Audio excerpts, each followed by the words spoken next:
మరి ఈరోజు మల్లాపూర్ గ్రామంలో ఈ చక్కటి అవకాశాన్ని నాకు ఇచ్చినందుకు మీ అందరికీ కృతజ్ఞతలు. మనం ఈరోజు ఇక్కడ భగవద్గీత జ్ఞాన యజ్ఞాన్ని, భగవద్గీత అంటేనే జ్ఞానం, ఆత్మజ్ఞానం, బ్రహ్మ జ్ఞానం. భగవద్గీత మనకి ఎలా వచ్చింది అంటే ఫస్ట్ మనకి వేదాలు ఉంటాయండి, నాలుగు వేదాలు సంస్కృతంలో ఉంటాయి. అవి మనకు అర్థం కావు కాబట్టి వాటిని నారదుడు వ్యాస భగవానునికి చెప్పి ఇది మానవులకి అర్థం కాదు అని చెప్పినప్పుడు వాటిని ఉపనిషత్తులుగా మార్చింది. ఉపనిషత్తులుగా మార్చినా కూడా మనకు అర్థం కాలేదండి. అందుకనే మళ్ళీ దీనిని భగవంతుడు చెప్పిన, అంటే భగవంతుడి నోటి నుంచి జాలువారిన పలుకులే జ్ఞానము. కాబట్టి దానిని సాక్షాత్తు వ్యాసుడు కూడా భగవానుడేనండి. ఎందుకంటే మరో అవతారం వ్యాసుడు, నారాయణుని మరో అవతారమే వ్యాసుడు. మరి ఆ వ్యాసుడి ద్వారా మనకి ఈ భగవద్గీత జ్ఞానం అందింది. అంటే వేదాలే ఉపనిషత్తులుగా మార్చిన తర్వాత ఉపనిషత్తులే మనకి భగవద్గీతగా రావడం జరిగింది.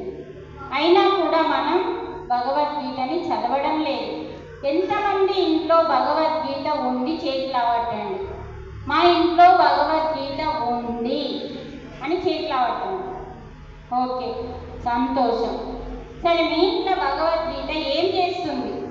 దేవుని గుడిలో ఉందా? పూజ చేస్తున్నారా? చదువుతున్నారా?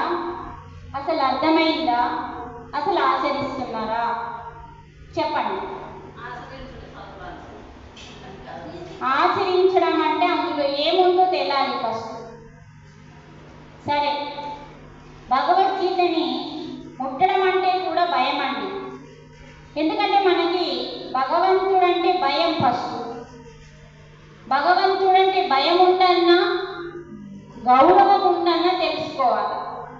అర్థమైందా? తల్లిదండ్రులంటే భయం అక్కర్లేదండి. తల్లిదండ్రుల మీద గౌరవం ఉండాలి. నన్ను కన్నవాళ్ళు కాబట్టి, నాకు జన్మనిచ్చిండ్రు కాబట్టి అన్న ఒక గౌరవం ఉండాలి. భయం ఏం చేయలేదండి. భయం వల్ల వాళ్ళకు బాగుపడది, మనకు బాగుపడదు. కాబట్టి తల్లిదండ్రులంటే గౌరవం ఎలా ఉండాలో భగవంతుడంటే కూడా భయం అక్కర్లేదు, మనకి గౌరవం ఉండాలి. అది మనం తెలుసుకోవాల్సిన సత్యం. మరి మన ఇంట్లో ఏ దేవుని ఫోటో లేకపోయినా పర్వాలేదు, కానీ భగవద్గీత ఉండాలి. భగవంతుడు పెట్టుకునే ఫోటో ఏదైతే ఉందో అది ప్రతిరూపం. ఒక ఫోటో తెచ్చుకున్నారండి, మీరు గమనించండి. తీర్థయాత్రలలో ఫోటోలు రోడ్ల మీద వాడేసి అమ్ముతారు. ఎంత దరిద్రం అండి అది. ఒక్కొక్కళ్ళన్నా ప్రశ్నించిందా? మీరు ప్రశ్నించిందా?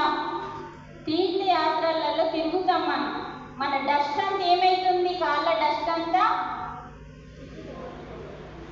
మరి అదే ఫోటోను కొనుక్కొని ఇంటికి వచ్చి పూజ చేస్తున్నాం అంటే దానికి విలువ ఇయ్యన్నా వద్దా? చెప్పులేమో అద్దాలలో పెట్టి కొనుక్కుంటున్నాం. భగవంతుడు సృష్టించిన భగవంతుని ఫోటోలేమో రోడ్ల మీద అమ్ముతున్నారు. వాడు ఏడంటాడా కాళ్ళ కాడ కూడా వాడేస్తాడు. మనం ప్రశ్నించాం. మరి భగవంతుణ్ణి గౌరవిస్తున్నామా అసలు అంటే లేదు. దీపం పెడితే అయిపోయా, అగరబత్తి పెడితే అయిపోయా, ఇంత చక్కెర పెడితే అయిపోయా అనుకుంటున్నాం. అది కాదండి. అసలు భగవంతుడు ఎక్కడున్నాడు? భగవంతుడు ఎవరు? గీత చదివితే అర్థమవుతుంది. భగవంతుడు ఎవరు, ఎక్కడుంటాడు, ఏం చేస్తాడు? ఈ 3 ప్రశ్నలు అర్థమవుతుందా? ధ్యానంలోకి రాకన్నా ముందు నేను ఎన్నో రోగాలతో బాధపడ్డానండి. అసలు ఈ ధ్యానం నాకు ఎలా దొరికిందంటే నా భర్త ద్వారా దొరికింది. అది నా సుకృతం. నా భర్త ధ్యానం వాళ్ళ ఫ్రెండ్ ద్వారా తెలుసుకొని ఎన్నో రోగాలతో సతమతం అవుతున్న నన్ను ఈ ధ్యాన మార్గంలోకి రాత్రి 9 గంటలకి తీసుకెళ్ళిండు. ఆ తర్వాత ధ్యానం పరిచయం చేసుకొని ఈ ధ్యానాన్ని చేస్తూ చేస్తూ ఎన్నో విషయాలను తెలుసుకుంటుంటే ఏమనిపించిందంటే, ఈ ధ్యానం ఇంత లేట్ ఎందుకు దొరికింది? ఏ రోజు ఇట్లాంటి విషయాలు అమ్మ చెప్పలేదు, ఇలాంటి విషయాలు నాన్న చెప్పలేడు, ఇలాంటి విషయాలు బడికి వెళ్తే గురువు చెప్పలేడు, గుడికి వెళ్తే పంతులు చెప్పలేడు. ఎవరు చెప్పని జ్ఞానం భగవద్గీతలో ఉంది. అలాంటి జ్ఞానాన్ని వింటూ ఉంటే, రోజు వింటూ ఉంటే, చనిపోవాలని అనుకున్న నేను ఎన్నో రోగాలండి, ప్రతిరోజు హాస్పిటల్కి వెళ్ళాలి, ప్రతిరోజు టాబ్లెట్ వేయాలి, ఇవన్నీ రోగాలను చూసుకుంటూ ఉంటే మన వెనకాల ఏముందంటే మొత్తం గోళీలే, గోళీలు కున్నాలు ముంగినట్టే మింగుడు. జీవితం అంతా నరకంగా బాధగా కుళ్ళిపోయినట్టుగా ఉన్న టైంలో ఈ ధ్యానం దొరికితే, అలా మాటలు విన్నప్పుడు నేను ఎందుకు చావాలనుకున్నాను, అసలు నాకెందుకు ఇది ముందు దొరకలేదు అని అనుకున్నప్పుడు ఆ ధ్యానం దొరికి గట్టిగా పట్టుకొని, ఇందులో ఇన్ని విషయాలు ఉన్నాయి, ఇంకా తెలుసుకోవాలి, ఇంకా ఏముందో ఇంకా నేను లోతులోకి తెలుసుకోవాలన్న తపనతో, కసితో, పట్టుదలతో, ఏకాగ్రతతో ఈ మార్గంలోకి నేను దిగడం జరిగింది 2011లో. ఎప్పుడైతే అంత పట్టుదలతో దిగినో అప్పుడు ఎంతో జ్ఞానాన్ని తెలుసుకున్నాం. ఏం తెలుసుకున్నాం? భగవద్గీతలో భగవంతుడు ఎక్కడున్నాడో చెప్పిండు, భగవంతుడు ఏం చేస్తాడో చెప్పిండు, భగవంతుడు అసలు ఎవరో చెప్పిండు. అప్పుడు అర్థమైంది, ఇన్ని రోజులు జీవించిన జీవితం అంతా వృధా. ఇప్పటి వరకు ఏమీ తెలుసుకోలేము మనం. ఇన్నేళ్ళు వచ్చినాయి, పెళ్ళి అయిపోయింది, పిల్లల్ని కన్నా సగం వయసంతా అయిపోయింది, ఇప్పటి వరకు ఏం చేయలే అని అప్పుడు ఈ ధ్యానాన్ని గట్టిగా పట్టుకొని ధ్యానం చేస్తూ ఏ ఏ రోగాలకైతే మనం హాస్పిటల్కి వెళ్ళి సతమతం అవుతున్నామో ఆ రోగాలన్నింటినీ తగ్గించుకోవడం జరిగింది. అసలు ఎలా తగ్గుతాయండి? ధ్యానం చేస్తే ఇప్పుడే తెలుసుకుందాం. ధ్యానం చేస్తే రోగాలు ఎలా తగ్గుతాయంటే, మనము ఎప్పుడైతే మనకు చూడండి, ఎక్కువగా శరీరం వల్ల బాధన, మనస్సు వల్ల బాధన? చెప్పండి. మనస్సు వల్ల. మీరందరూ మాట్లాడారా? అందరూ కలిసి చెప్పండి. దేని వల్ల బాధ ఎక్కువ? మనకేం తెలియదున్నదో చూడండి, మీరు ఎంత గొప్పవాళ్ళు, మీకు అన్నీ తెలుసు, కానీ ఇట్లా మళ్ళీ గుర్తు చేసేటోళ్ళు లేరు. అందుకే నేను గుర్తు చేయడానికి వచ్చిన, అంతే. మీకు అన్నీ తెలుసు, మెల్లిగా గుర్తు చేయడానికి వచ్చిన. చూడండి, శరీరం వల్ల బాధ ఎక్కువ కలగదండి, మనస్సు వల్ల కలుగుతుంది. మరి ఆ మనస్సు వల్ల ఎందుకు కలుగుతుంది అని ప్రశ్న వేసుకున్నామా? వేసుకోలే. మనసు వల్ల కలుగుతుంది, కానీ ఆ మనస్సు వల్ల ఎందుకు కలుగుతుంది అని ఏ రోజు ప్రశ్న వేసుకోలే. మరి ఈ మనస్సు వల్ల కలిగే దానిని ఎలా నయం చేసుకోవాలి అని కూడా ప్రశ్న వేసుకోలే. అయితే మరి మనస్సు వల్ల ఎలా కలుగుతుంది, బాధ ఎలా కలుగుతుంది? నిద్ర వస్తుందా? ఇంత గట్టిగా చెప్తుంది, నిద్ర ఎట్లా వస్తుంది అంటే, చూడండి, మన జీవితంలో శరీరం ఎలా బాధపడుతుందంటే మనస్సు వల్ల. మరి శరీరానికి రోగాలు రావడానికి కారణం మనస్సు. మరి అన్నింటికీ కారణమైన మనస్సుని విచ్చలవిడిగా వదిలిపెట్టేసినాం. ఏమన్నా చేసుకో అని వదిలిపెట్టేసినాం. ఇప్పుడు మన ఇంట్లో పిల్లలు ఉన్నారండి, విచ్చలవిడిగా వదిలిపెట్టేస్తామా? వదిలిపెట్టాం అనుకో, ఏమవుతుంది? వాయిస్ మంచిగా వస్తుందా? సూపరా? రైట్. ఇంకా గట్టిగా చెప్పన్నా సరిపోతుందా? అంటే గమనించండి, మీ జీవిత సత్యాలు ఈరోజు తెలుసుకోవాలి. మనకి 4 పిల్లలు ఉన్నారనుకో, లేకపోతే 2. ఆ 2 పిల్లల్ని మనం విచ్చలవిడిగా వదిలిపెట్టకుండా ఒక క్రమశిక్షణ ఇలా ఉండాలి, ఇలా చేయాలి అని కొంచెం నేర్పిస్తాం. మన ధర్మం, మన బాధ్యత. లేదు నువ్వేం పట్టించుకోకుండా పిల్లల్ని విచ్చలవిడిగా వదిలిపెట్టేశామనుకోండి, పిల్లలు ఏమైపోతారు? ఆగమైపోతారు, నీ చేతిలో జారిపోతారు. అప్పుడు నీ మాట కేర్ ఇయ్యరు, లెక్క చేయరు, చెడిపోతారు, నాశనమైపోతారు. వాళ్ళ వల్ల ప్రపంచానికి నష్టం జరుగుతుంది. అందుకనే మన పిల్లల్ని మనం ఏం చేస్తాము? కొన్ని విషయాల వల్ల స్వేచ్ఛనిచ్చిన కొన్ని విషయాలకి క్రమశిక్షణ పెడతాం. అలాగే మన మనస్సుని మనం ఏం చేసినామంటే విచ్చలవిడిగా వదిలిపెట్టేసినాం. అయితే ఈ ఋషులందరూ, మునులందరూ, యోగులందరూ, సాక్షాత్తు భగవంతుడు ఏం చెప్పిందంటే మన మనస్సుని మన ఆధీనంలో ఉంచుకోవాలి అని చెప్పింది. మన మనస్సుని మనం ఆధీనంలో ఉంచుకోవడం సాధ్యమా అండి? సాధ్యమా కాదా? సాధ్యమే. కానీ ఎలా సాధ్యమో తెలుసా? ఎంతమందికి తెలుసు? సాధ్యమే నేను చెప్పిండు. సరే, సాధ్యమే అయినప్పుడు ఎలాగో కదా తెలియాలి కదా. ఎలా సాధ్యం? దాని గురించి మాట్లాడద్దు, మనం ధ్యానం చేస్తలేం కాబట్టి. ధ్యానం చేసిన వాళ్ళ సంగతి పక్కన, ధ్యానం చేయని వాళ్ళు ఉన్నారు. మనస్సుని మన ఆధీనంలో, మన కంట్రోల్లో ఉంచుకునే సాధ్యం అవుతుంది అంటే ఎలా అంటే గీతలో చెప్పిండు. ఎలా సాధ్యమవుతుంది అంటే చాలా మందికి తెలియదు. అది దొరకబడిన కొద్ది తుర్రుమంటుంది. మన మనస్సుని దేనితో పోల్చిందండి? కోతితో కదా. మన మనస్సుని దేనితో పోల్చిందంటే కోతితో. కోతిని గమనించండి, ఏ క్షణంలో ఎక్కడికి దుంకుతుందో తెలియదు, ఏ క్షణంలో ఎక్కడికి పరిగెత్తుతుందో తెలియదు. మన మనస్సు కూడా ఏ క్షణంలో ఏది ఆలోచిస్తుందో, ఏ క్షణంలో ఏ కోరిక కోరుతుందో అలా చంచలంగా ఉంది మన మనస్సు.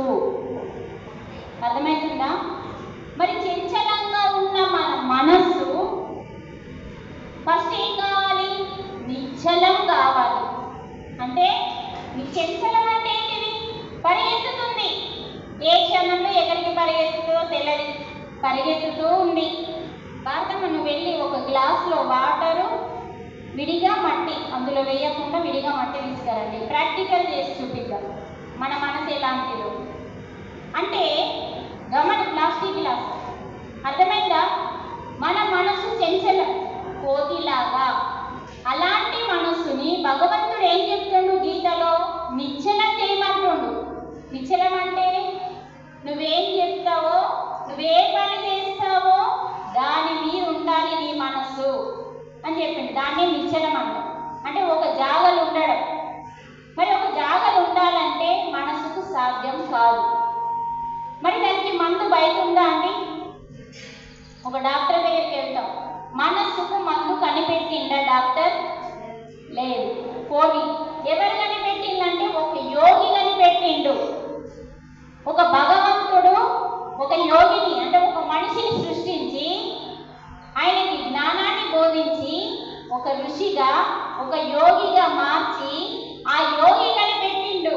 డాక్టర్ కనిపెట్టలేంది, ఇంజనీర్ కనిపెట్టలేంది, ఒక యాక్టర్, ఒక హీరో ఎవరు కనిపెట్టలేంది, ఒక టీచర్, ఒక కలెక్టర్, ఒక ఇన్స్పెక్టర్ ఎవరు కనిపెట్టలేనిది ఒక యోగి, ఒక ఋషి, ఒక ముని కనిపెట్టిండు. అంటే ఏం కనిపెట్టిండు? మనస్సుని కంట్రోల్ చేసే ఒకే ఒక ఆయుధం ఏంటిదో కనిపెట్టిండు. అదేంటిది మరి? తెలుసుకున్నారా మీరందరూ? తెలుసుకున్నారా?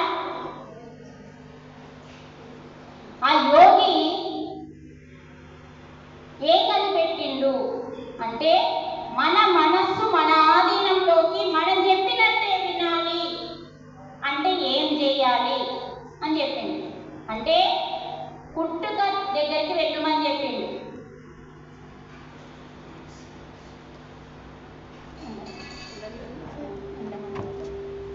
కావాలా మీకు? తీసుకెళ్ళండి. సరే, మెచ్చిగా కూర్చోండి. అయితే ఎప్పుడైతే ఎక్కడున్నాం ఏం చెప్తున్నా నేను? Very good very good very good. ఉన్నారు ఇక్కడనే ఉన్నారు మీరు అందరు, చాలా సంతోషం. అంటే ఆ యోగి ఏం చెప్పిందంటే మనసుని పట్టే ఒక ఆయుధం ఉంది అంటే ఎక్కడికి వెళ్ళమన్నాడు? పుట్టుక దగ్గర. ఇప్పుడు గమనించండి, ఒక స్త్రీ డెలివరీ అయినప్పుడు బిడ్డ బయటకు వచ్చినప్పుడు ఆ బిడ్డకి తల్లికి ఉన్న సంబంధం ఏంటండి? పేగు బంధం. ఆ పేగు బంధము లోపల ఉన్నప్పుడు మాత్రమే ఉంటుంది. బయటకు వచ్చిన తర్వాత ఏం చేస్తాము? కట్ చేస్తాం. కట్ చేయగానే, ఎందుకంటే ఆ పేగు బంధం ఉన్నంతసేపు ఆ బిడ్డ సొంతంగా ఏం తీసుకోడు, తల్లి నుంచి తీసుకుంటాడు. అన్ని బాగా వినండి, ఇవన్నీ మనకు తెలుసు, మళ్ళీ గుర్తు చేస్తున్నాం అంతే. ఏం చేస్తున్నాడు ఆ బిడ్డ? తల్లి నుంచి మంచి విషయాలు తీసుకుంటాడు, తల్లి నుంచి చెడు విషయాలు తీసుకుంటాడు, తల్లి నుంచి ఆహారం తీసుకుంటాడు, తల్లి నుంచి ప్రతిదీ తీసుకుంటాడు. ఎందుకంటే మన బొడ్డుకి వాడి బొడ్డుకి కనెక్షను పేగు బంధము అంటాం. ఆ పేగుతో ఇక్కడ నుంచి అక్కడికి వెళ్తుంది, లోపల ఉన్నంత వరకే. అందుకే గర్భిణిగా ఉన్న స్త్రీ ఎలా ప్రవర్తిస్తే ఆ బిడ్డ అది నేర్చుకుంటాడు. బిడ్డ బయటకు వచ్చినాక నేర్చుకోడండి, లోపల నుంచే నేర్చుకుంటాడు. గర్భంగా ఉన్నప్పుడు ఎప్పుడైతే స్టార్ట్ అవుతుందో, 5 నెలలు ఎప్పుడైతే బిడ్డకు పడతాయో లోపల, అప్పుడే మనకి శ్రీమంతము అని పెట్టిండు. మనకు 5 నెలలు పడగానే శ్రీమంతం పెట్టిండు. ఆ శ్రీమంతములోనే బిడ్డ నేర్చుకోవడం స్టార్ట్ అవుతుంది. కాబట్టి ఆ తల్లి, గర్భంగా ఉన్న తల్లి ఎప్పుడు మంచిగా మాట్లాడాలి అని చెప్తారా లేదా పెద్ద మనుషులు? మంచిగా వినాలి, మంచిగా ఆలోచించాలి, ఎప్పుడు ఆనందంగా ఉండాలి, సంతోషంగా ఉండాలి, ఇలా చెప్పేవాళ్ళు. ఎందుకంటే నువ్వు ఏదైతే చేస్తావో ఆ బిడ్డ అది తీసుకుంటాడు. కాబట్టి అదే పేగు బంధం. ఎప్పుడైతే ఆ బిడ్డ బయటకు వస్తుందో ఆ బిడ్డ నుంచి తల్లిని వేరు చేస్తారు. బంధం నుంచి ఆ పేగుని కట్ చేసి విడిగా చేస్తారు. విడిగా చేసినప్పుడు ఏం చేయాలా? ఆ బిడ్డ తను సొంతంగా ఏం చేయాలా? ఫస్ట్ మనం పుట్టామండి భూమి మీద. పుట్టగానే మనం ఏం చేస్తాం చెప్పండి? ఏడుస్తామా ఫస్ట్? ఇంకేమైనా ఆన్సర్ చెప్పండి మేడం, మీరు ఆగండి. ఫస్ట్ ఏడుస్తామని అన్న చెప్తున్నాడు, ఇంకా మీరేం చేస్తారు? పుట్టగానే బిడ్డ ఏం చేస్తాడు? నీళ్ళు వెళ్తారా? మళ్ళీ ఇంకా ఒక బిడ్డ పుట్టగానే బంధం కట్ చేయగానే ఏం చేస్తాడు అంటే మొట్టమొదటి శ్వాస తీసుకుంటాడు. శ్వాస తీసుకోగలుగుతాడు, ఏడవాడు. శ్వాస ఉంటే కదా ఫస్ట్ అది ఏడుస్తాడు. అక్కడ ఉన్నాడా పోయినాడా తెలాలంటే ఫస్ట్ శ్వాస ఉందా లేదా, ఇది మెయిన్ పాయింట్ అండి. అందుకనే లోపల నర్సులు చెక్ చేస్తారు, బిడ్డ బ్రతికి ఉన్నాడా చనిపోయాడా. బొట్టుని కట్ చేయగానే అప్పటి వరకు ఆ పేగుతో తీసుకున్నాడు శ్వాసని. తల్లి శ్వాస తీసుకోగానే ఆ పేగు ద్వారా అది తీసుకున్నాడు, కానీ సొంతంగా తీసుకోలేదు. ఎప్పుడైతే బిడ్డని దూరం చేస్తారో తల్లికి, అప్పుడు మొట్టమొదటి శ్వాసని, అంటే ఒక బిడ్డ ఆడబిడ్డనా మగ బిడ్డనా భూమి మీదకి పడగానే చేస్తున్న పని ఏంటంటే శ్వాసని తీసుకోవడం. మొట్టమొదటి శ్వాస పేరే జననం. మొట్టమొదటి శ్వాస పేరే జననం, చిట్ట చివరి శ్వాస పేరే మరణం. ఈ రెండింటి మధ్యలో జరిగేదే నాటకం. మరి మొట్టమొదటి శ్వాసను తీసుకున్న మనము తీసుకోగానే ఏం ఏర్పడుతుందంటే అప్పుడు ఏడుస్తాడన్నా, అప్పుడు ఏమైతుందంటే మనసు ఏర్పడుతుంది. బాగా వినండి, కన్నాం కానీ ఇవన్నీ విషయాలు మనకు తెలియండి. ఒక యోగకి మన జీవితంలో ఒక సద్గురు వచ్చి చెప్పేంత వరకు, ఒక బ్రహ్మం గారు ఒక సద్గురువుగా భూమి మీదకి వచ్చి చెప్పేంత వరకు మనకేమీ తెలియదండి. 10 మందిని కంటాం, 20 మందిని కంటాం, కానీ ఏం తెలియదు. అంటే భూమి మీదకి ఒక బిడ్డ భూమి మీద పడగానే తను చేస్తున్న పని ఏంటంటే మొట్టమొదటి శ్వాసని తీసుకోవడం. తీసుకోగానే ఏమైతుంది? వెంటనే ఇది మా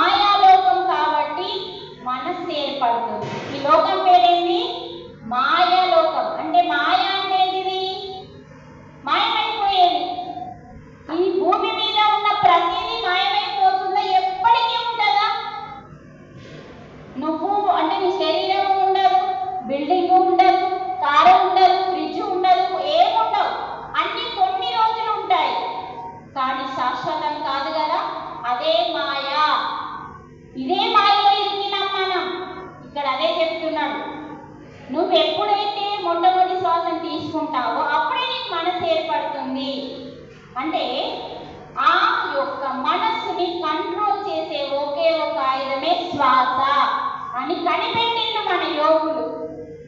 మన యోగులు, మన మునులు, ఋషులు. ముఖ్యంగా కనిపెట్టింది బుద్ధుడు. ఒక్కసారి బుద్ధునికి గట్టిగా, బుద్ధ భగవానుడికి గట్టిగా. ఎందుకంటే ఆయన మనిషికి దుఃఖం ఎందుకుంది, మనిషికి దుఃఖం అసలు ఎందుకుంది మనం ప్రశ్నించుకోలే ఎప్పుడు, కానీ బుద్ధుడు ప్రశ్నించిండు. బుద్ధుడు ఎప్పుడు రాజభోగాలు అనుభవించేవాడు. ముసలి వాళ్ళంటే తెలియదు, ఎందుకంటే వాళ్ళని రానియకపోతుండే తండ్రి. రాజ్యంలోకి ముసలి వాళ్ళని, జ్వరం వచ్చిన వాళ్ళని, రోగం వచ్చిన వాళ్ళని బిడ్డ దగ్గరికి రానియకపోతుండే. అందరు యవనంగా ఉండేవాళ్ళు. మొత్తం కోటలోనే రాజ్యం అంతా గడిపేవాడు బుద్ధుడు. పెళ్ళైంది, బిడ్డ పుట్టింది, అయినా ఇంకెప్పుడు బయటకు రాలేదు. ఒక సమయంలో బుద్ధుడు బయటకు వచ్చింది. బయటకు వచ్చినప్పుడు బయట ఒక వృద్ధురాలిని చూసిండు. ఏంటి అవతారం ఏంటి, అసలు ఇదేంటిది అంటే, మనం కూడా ఇలా ముసలి వాళ్ళం అవుతాము అని చెప్పగానే బుద్ధుడు ఆశ్చర్యపోయిండు. ఎందుకంటే ఆయన పుట్టినప్పటి నుంచి ఇలాంటి వయసు వాళ్ళని చూడనీయలే తండ్రి. అలా పెంచుకున్నాడు. ఎప్పుడైతే బయటకు వచ్చిందో ఒక ముసలామని, ఒక రోగిష్టిని, ఒక కుష్టి రోగిని, ఒక శవాన్ని చూసింది, మూడింటిని చూసింది. చూడగానే బుద్ధునికి ఆశ్చర్యం వేసింది. మనిషికి ఇన్ని దుఃఖాలా, మరి ఎందుకుంది ఈ దుఃఖం అని తెలుసుకోవడానికి మనమైతే పోమండి. తెలుసుకోవడానికి ఏం చేసిండు ఆయన? రాజులకే రాజు ఆయన బుద్ధుడు, రాజులందరికీ రాజు. అటువంటి మహానుభావుడు రాజు కాకుండా హిమాలయాలకు వెళ్ళిపోయాడు. ఏం కనుక్కోవడానికి? మనిషికి దుఃఖం ఎందుకుంది, సంతోషంగా ఎందుకు లేడు అని తెలుసుకోవడానికి రాజ్యాన్ని, భార్యని, పిల్లని, తల్లిని, తండ్రిని అన్నింటినీ వదిలిపెట్టి ఆయన హిమాలయాలకి 5 సంవత్సరాలు కష్టపడ్డాడండి. కానీ ఎక్కడా ఆన్సర్ దొరకలేదు. ఎప్పుడైతే అన్నీ అయిపోయినాయి, తిరిగి వేసారి అలసిపోయిన తను గయలో ఒక చెట్టు కింద కూర్చొని అలసిపోయిన శరీరంతో కళ్ళు మూసుకోగానే తను ధ్యాన స్థితిలోకి వెళ్ళిపోయింది. ఆ ధ్యాన స్థితిలో సర్వం తెలుసుకున్నాడు ఆయన. మనిషికి దుఃఖం ఎందుకుంది అంటే తృష్ణ వల్ల అని తెలుసుకున్నాడు. తృష్ణ అంటే అవిద్య. తృష్ణ అంటే ఏంటిది? కృష్ణ అంటే ఏంటిది? విద్య. కృష్ణ ఫ్లూట్ పట్టుకొని వాయించే కృష్ణ అంటే విద్య, తృష్ణ అంటే అవిద్య. చూడండి,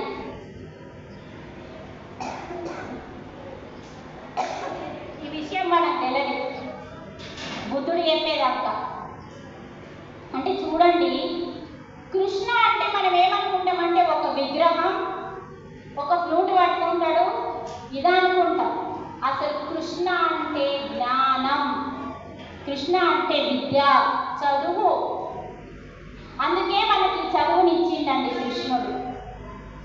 ఆ అవతారం పెట్టి ఆ పేరు పెట్టుకొని సాక్షాత్తు నారాయణుడు ఒక మనిషిగా పుట్టి ఓ కృష్ణ అని పేరు పెట్టుకొని, ఆ కృష్ణుని పేరులోనే జ్ఞానం ఉందండి. అందుకే జ్ఞానాన్ని ఇచ్చిండు మనం. అందుకే మనిషికి భగవంతుని జ్ఞానం లేదు కనుక దుఃఖం అనేది ఉంది. మరి ఏ జ్ఞానం? భగవంతుని జ్ఞానం అంటే భగవంతుడు ఎవరు? ఇదొకటి. భగవంతుడు ఎక్కడుంటాడు? ఇదొకటి. భగవంతుడు అసలు ఏం చేస్తాడు?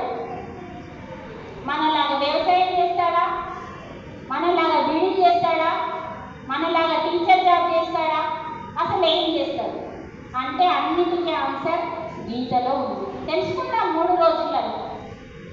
మరి ఇక్కడ మనిషికి దుఃఖం ఎందుకుంది అంటే తృష్ణ అంటే చదువు లేకపోవడం. చదువు అంటే బడికి వెళ్ళే చదువు కాదండి. ఇందాక అమ్మ చెప్పింది, నేను చదువుకో. ఆ చదువుకున్న వాళ్ళకి 4 కొమ్ములు వస్తున్నాయండి. 90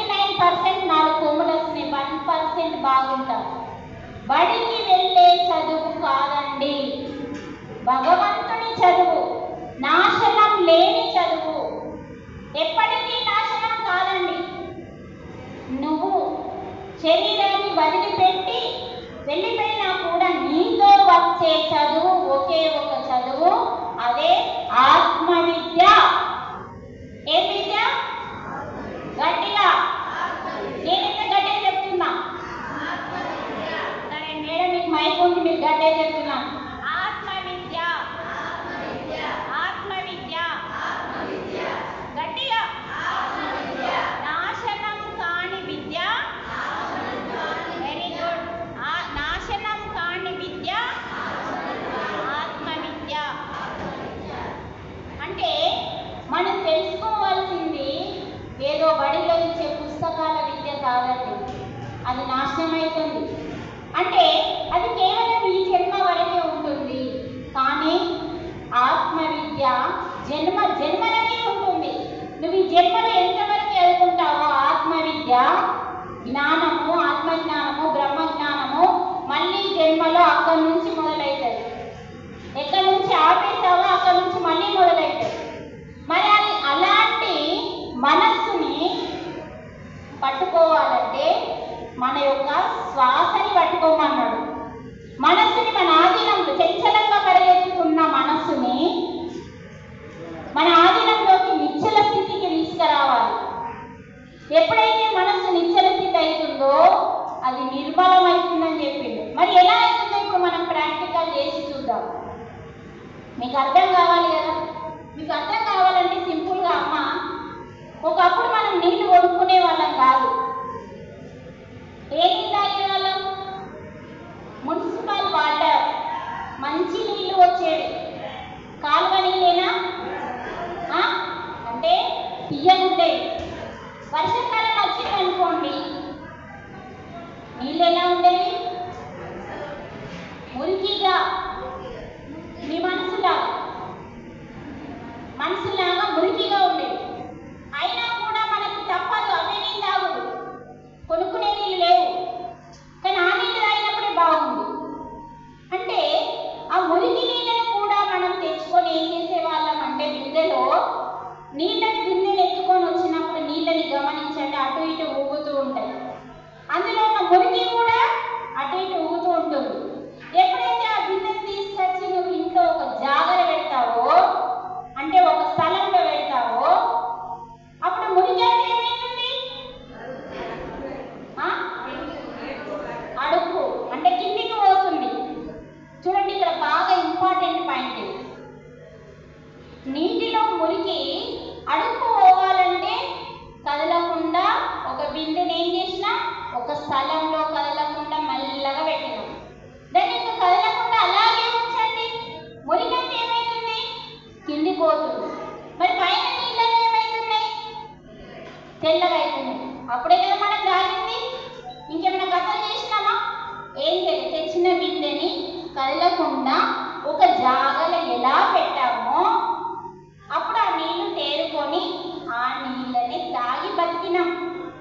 అలాగే ఇప్పుడు కూడా ఇక్కడ ఈ నీళ్ళని గమనించండి, ఫ్రెష్గా ఉన్నాయి, తాగొచ్చు. ఈ నీళ్ళు ఎంత ఫ్రెష్గా ఉన్నాయో తల్లి గర్భం నుంచి వచ్చిన బిడ్డ కూడా ఇంత ఫ్రెష్గా ఉంటాడండి. ఎప్పటి వరకు ఉంటాడు అంటే, పైన ఉన్న బ్రహ్మరంధ్రం మూసుకుపోయేంత వరకు. తలపైన ఏముంటుంది మనకి? మాడ ఉంటుంది. ఆ మాడ పేరే బ్రహ్మరంధ్రము. ఆ మాడలో ఏముందంటే సన్నగా, వెంట్రుక కంటే సన్నంగా బ్రహ్మరంధ్రం ఓపెన్ ఉంటుంది. అందుకే మనల్ని పిల్లలు దేవుళ్ళతో సమానం అని చెప్పిండు, కానీ పెద్దలు దేవుళ్ళతో సమానం అని చెప్పలేదు. పిల్లలు ఆ మాట ఎందుకు చెప్పిండు? బ్రహ్మరంధ్రం ఎవరికైతే ఓపెన్ అవుతుందో వాళ్ళు పరమాత్మ స్థితిలో ఉంటారు. కాబట్టి మీకు చెక్ చేసుకోవడానికి సింపుల్, అన్నీ మీకు తెలుసండి. ఒకప్పుడు పెద్దలు చెప్తే మేము చిన్న ఉన్నప్పుడు వినేవాళ్ళు, పండుకున్న పిల్లల్ని లేపద్దు అంటారు. చెప్పిందా? పెద్ద మనుషులు చెప్పిందా? పండుకున్న పసిపిల్లల్ని ఎందుకు లేపద్దని చెప్పిండు? చెప్పండి. సరే చెప్పిండు. అవుతుంది. ఇంకెవరేమన్నా చెప్తారా? Very good. ఆ క్షణంలో నిద్రలో పరమాత్మతో కనెక్ట్ అయి ఉంటారు. మీరు గమనించండి, వాళ్ళు ఏం పని చేస్తారండి? గోర్ల నిండా మైలు ఉంటుంది.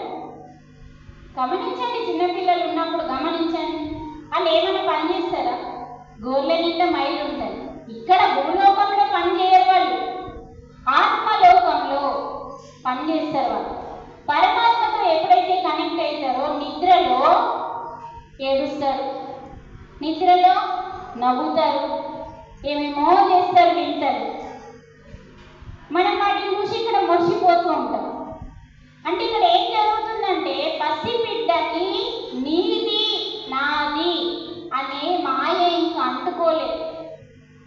అప్పుడు ఏమవుతుంది? బ్రహ్మరంధ్రం మూసుకపోదు. పసిబిడ్డలకి ఎప్పుడైతే 4 సంవత్సరాలు దాటుతాయో మాయ అనేది అంటుతుంది. అప్పుడు మనకి బ్రహ్మరంధ్రము మూసుకపోతుంది. అప్పటి వాడికి బిడ్డలందరూ పరమాత్మతో కనెక్ట్ అయి ఉంటారు. అప్పటి వరకు ఇగో ఇలా ఉంటుందండి వాళ్ళ మనసు. ఇలా ఉన్న మనసు ఎప్పుడైతే 4 సంవత్సరాలు దాటి బ్రహ్మరంధ్రం మూసుకపోతుందో ఇందులో వస్తుంది. ఇగో మన మనసు ఇలా తయారవుతుందండి. వాస్తవమేనా?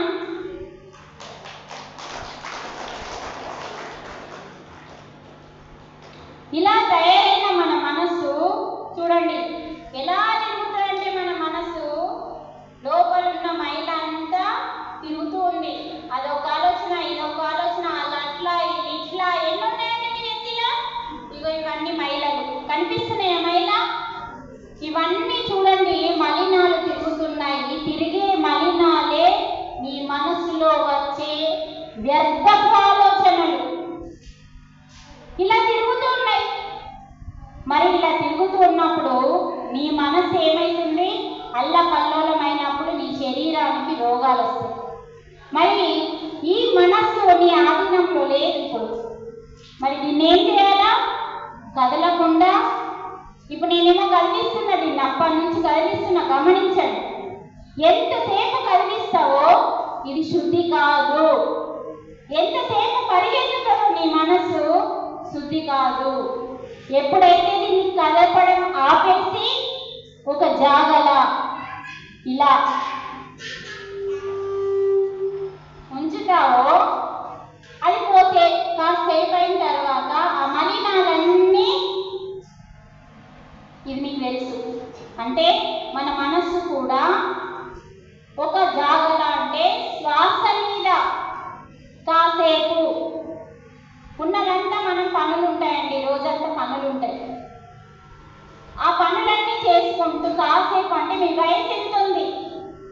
అన్ని నిమిషాలు. అంటే మన వయసు ఎంత ఉందో అన్ని నిమిషాలు కదలకుండా మన ఇంట్లో ఒక స్థలంలో ఆ నీళ్ళ చెంబు కూర్చున్నట్టుగా మీరు కూడా ఒక స్థలంలో కదలకుండా, ఆ నీటిలాగా కదలకుండా మీరు ఎప్పుడైతే కూర్చొని శ్వాస మీద ధ్యాస పెడతారు, అంటే లోపలికి వెళ్తున్న శ్వాస, బయటకు వస్తున్న శ్వాసని సహజమైన శ్వాస అంటారు.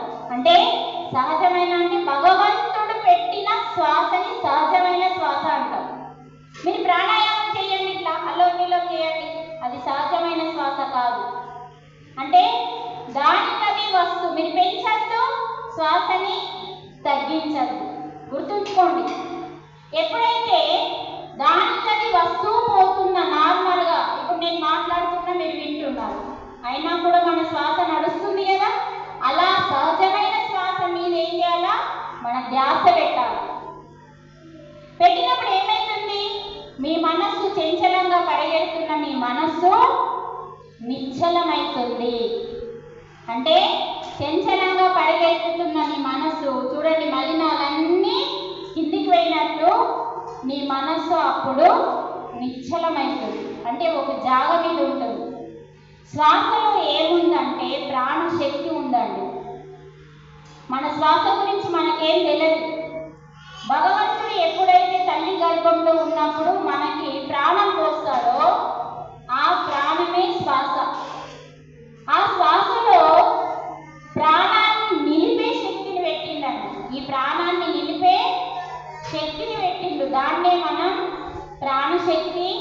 విశ్వశక్తి లేకుంటే కాస్మిక్ ఎనర్జీ, భగవంతుని శక్తి అంటాం. మన శ్వాసలో ఏముందంటే ఆ పరమాత్మ శక్తి ఉండాలి.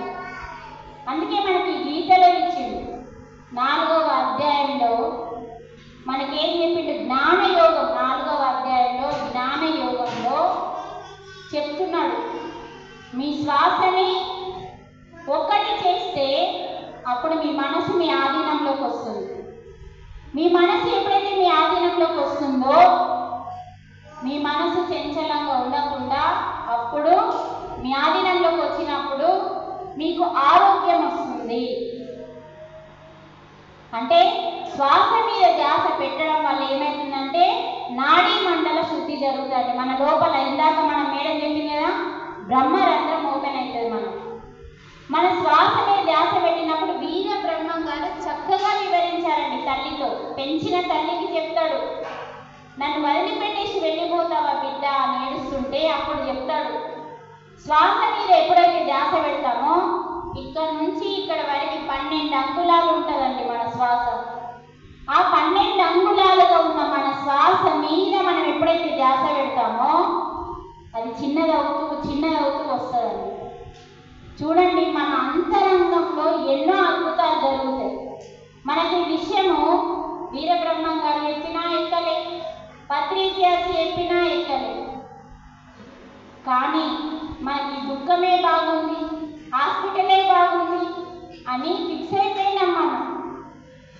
మీరు గమనించండి, హాస్పిటల్ పోతే ఎంత నరకం, డబ్బులు ఖర్చు, సమయం వృధా, అక్కడ సూదులు గుచ్చుకోవాలి, ఆపరేషన్లు చేయించుకోవాలి, ఆక్సిజన్ రూమ్లో వండుకోవాలి, అంటే నరకం.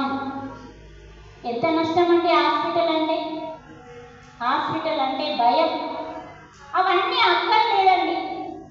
కేవలం మన ఇంట్లో మనం శ్వాస మీద ధ్యాస పెట్టి మన వయసు ఎంత ఉందో 2 సార్లు మనం ధ్యానం చేసుకుంటే మనకి సంపూర్ణ ఆరోగ్యం వస్తుంది అంటున్నారు. ఎలా వస్తుంది అంటే అమ్మ చూడండి, మీరు ఎప్పుడైతే ధ్యాసనంతా శ్వాస పైన పెట్టి వస్తున్న ఆలోచనలని కట్ చేస్తారో అప్పుడు ఏమవుతుంది, మీ శ్వాస చిన్నదవుతుంది,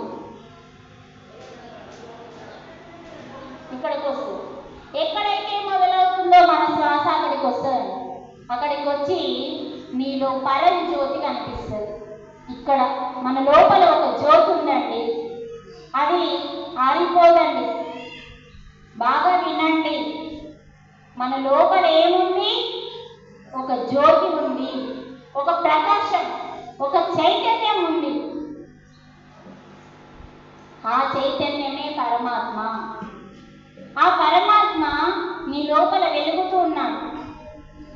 కానీ మనసేమైంది, ఆ పరమాత్మని వెలుగనీయకుండా పొరలేసేసింది. 4 పొరలు మనసులో, 4 పొరలు: చంచలం, నిశ్చలం, నిర్మలం, శూన్యం.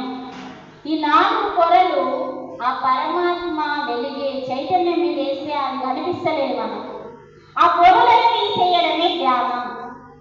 అందుకనే మనం ఏం చేయాలంటే మనలో ఉన్న ఆ జ్యోతి ఆరిపోదండి. ఎప్పుడైతే మీరు శ్వాస మీద ధ్యాస పెడతారో మీకు ఇక్కడికి రాగానే మీకు లోపల నుంచి కనిపిస్తుంది. చీకట్లో కూర్చున్నా కూడా మనకి ఇక్కడ ఒక వెలుగు కనిపిస్తుందండి. ఆ వెలుగే పరంజ్యోతి, పరమాత్మ జ్యోతి. మన దృష్టిలో ఇక్కడ ఉందండి, ఇక్కడ ఉంది. అందుకనే ఎప్పుడైతే శ్వాసని పట్టుకుంటామో మన జీవితం మారిపోతుంది. శ్వాసలోనే మొత్తం ఉంది. అందుకే గాలిలోన పుట్టి గాలిలోన పెరిగి మనం ఎక్కడ పుట్టినామండి, గాలిలోనే పుట్టినాం. గాలి లేకుండా మనం లేవు. కానీ గాలి గురించి మనం తెలియదు అంటున్నాడు వేమన, విశ్వదాభిరామ వినురవేమ. గాలిలోనే పుట్టినాం, గాలిలోనే పెరిగినాం, కానీ గాలి గురించి తెలుసుకోలేకపోతున్నావు. విశ్వదాభిరామ వినురవేమ అంటున్నాడు. అంటే ఇక్కడ ఏం చెప్తున్నాడు, గాలి లేకుండా నువ్వు లేవు. ఉంటామా అండి? గాలి అంటే శ్వాస. ఒకవేళ పొరపాటున ఇక్కడ ఎవరైనా గాలి వేయండి అనుకోండి, తీసుకుపోయి ఏడ పడేస్తాం? ఉంచుతామా? కథం బయట వాడేస్తాం. అంటే అది ఉన్నంతసేపే ఈ కట్టెకి విలువ. ఏమున్నంతసేపు అదే చెప్పిండు. గాలి గురించి తెలుసుకోమంటుండు వేమన. వేమన ఎక్కడ పుట్టిండు? అనంతపూర్ జిల్లాలో. ఆయన జీవ సమాధి అక్కడ ఉందండి. మేము ఆ సమాధిని దర్శించడానికి వెళ్ళినాం. ఆయన దగ్గర ధ్యానం చేస్తే శరీరం అంతా ఇట్లా బిర్ర ఉంటుందంటే ఆయన దగ్గర అంత శక్తి ఉంది ఆ సమాధిలో. పరంజ్యోతులుగా మారిన ఆ సద్గురువుల సమాధుల దగ్గర మనం ధ్యానం చేస్తే అనంతమైన శక్తిని మనం తీసుకుంటాం. అంత ఆ శరీరం వదిలిపెట్టినా కూడా వాళ్ళు శక్తులుగానే ఉన్నారండి. ధ్యానం అంతగా మనల్ని మారుస్తుంది. వాళ్ళు ధ్యానం చేసి పరమాత్మగా మారి శరీరాన్ని వదిలిపెట్టి సమాధులైంది. ఆ సమాధి దగ్గర కూడా వాళ్ళకంత శక్తి ఉంది. అంటే ధ్యానమే ఒక శక్తి, మనల్ని ఒక శక్తిగా మారుస్తుందండి. ఆ శక్తి వల్ల ఏమవుతుంది? మనకి ఈ బ్రహ్మరంధ్రం ఓపెన్ అవుతుంది. ఎప్పుడైతే శ్వాస ఇక్కడికి వస్తుందో సింపుల్ మీరు చేయాల్సింది ఏంటి? శ్వాస మీద ధ్యాస పెట్టాలి. వస్తే ఆలోచనని కట్ చేయాలి. ఈ శ్వాస ఇక్కడికి రాగానే ఇక్కడున్న బ్రహ్మరంధ్రం ఓపెన్ అవుతుంది. అంటే ఎప్పుడో చిన్నప్పుడు మోసుకపోయిన బ్రహ్మరంధ్రము శ్వాసతో నువ్వు ఉంటే చాలు. ఆ శ్వాస ఏం చేస్తుందంటే నీ సుషుమ్న నాడిని ఓపెన్ చేస్తుంది. అసలు ఎలా ఓపెన్ చేస్తుందో కూడా తెలుసుకుందామండి. ఏ డౌట్ ఉండదు. మీరు గమనించండి అమ్మా, ఇక్కడ చేతి పెట్టుకోండి. ఒక ముక్కు రంధ్రంలో నుంచి గాలి లోపలికి వస్తుంది, ఇంకొక ముక్కు రంధ్రం నుంచి గాలి బయటకు వస్తుంది. కొంచెం చెప్పండి, మీరు ఇక్కడ ఉన్నారా లేదో తెలుసుకోవాలి కదా. ఒక ముక్కు రంధ్రం నుంచి లోపలికి వెళ్ళే గాలి ఏమంటారు చెప్పండి? అదే శ్వాసనే. ఏమంటాం దాని పేరు? ఉచ్ఛ్వాస. సరే, ఉచ్ఛ్వాస ఇంకందరికీ దొడ్డు భాష తెలియదు. ఆ ఉచ్ఛ్వాసను ఏమంటాం? ఆక్సిజన్. అంటే మన శరీరాన్ని శుద్ధి చేసే వాయువు. మంచిగా వినండి. అంటే మన శరీరం ఇప్పుడు మనం బయట నుంచి తీసుకునే వాయువు ఏదైతే ఉందో అది ఎవరిస్తున్నారు? చెట్లు. ఎవరిస్తున్నారండి? ఒక గొప్ప మనిషి చెట్టు గురించి చక్కగా రాశాడండి. అసలు చెట్టు ఒక మనిషి నేర్చుకునే స్థితిలో ఉందంట. ఇంత గొప్ప ఉత్తమమైన జన్మలో పుట్టిన మనిషి చెట్టు దగ్గర నేర్చుకోవాలి అని చెప్పింది. ఎందుకంటే ఆ చెట్టు నీకు అన్ని ఇస్తుంది, తీసుకుంటలేదు. ఆ ప్రశ్న ఆ ఆన్సర్ చాలా గొప్పదండి. ఏం చేస్తుంది చెట్టు? ప్రతిదీ ఇవ్వడం నేర్చుకోమంటుడు. చెట్టు నుంచి ఏం నేర్చుకోవాలా? ఎప్పుడు చూసినా నాకేం కావాలా, నాకేమొస్తుంది అని మనం అనుకుంటాం. నీకు కాదండి, నువ్వేమిస్తున్నావు. అంటే చెట్టు నుంచి నువ్వేం నేర్చుకోవాలంటే ప్రతి క్షణం ఇవ్వడం నేర్చుకోవాలి. అన్ని ఇస్తుంది. పువ్వులు ఇస్తుంది, నీళ్ళని ఇస్తుంది, పండ్లని ఇస్తుంది, ఫలాలను ఇస్తుంది, కూరగాయలను ఇస్తుంది. అసలు నువ్వు తినే ప్రతి వస్తువు చెట్ల నుంచే వచ్చింది. ఒక్క పేరన్నా చెప్పండి, మాంసాహారం తప్ప మిగతా ప్రతి శాకాహారము, పండు, దినుసులు, బియ్యము, నూనె, ఉప్పు, కారం అన్ని ప్రతిదీ కూడా ఎక్కడి నుంచి వస్తున్నాయి?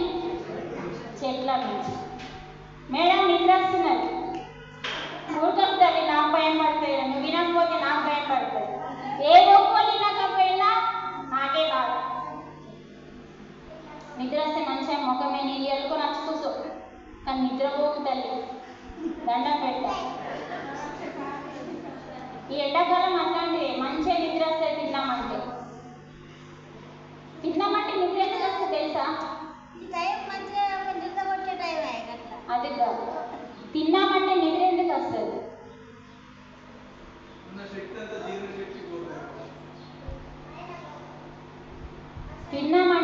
వస్తుంది. తినకన్నా ముందు రాదు చూడండి.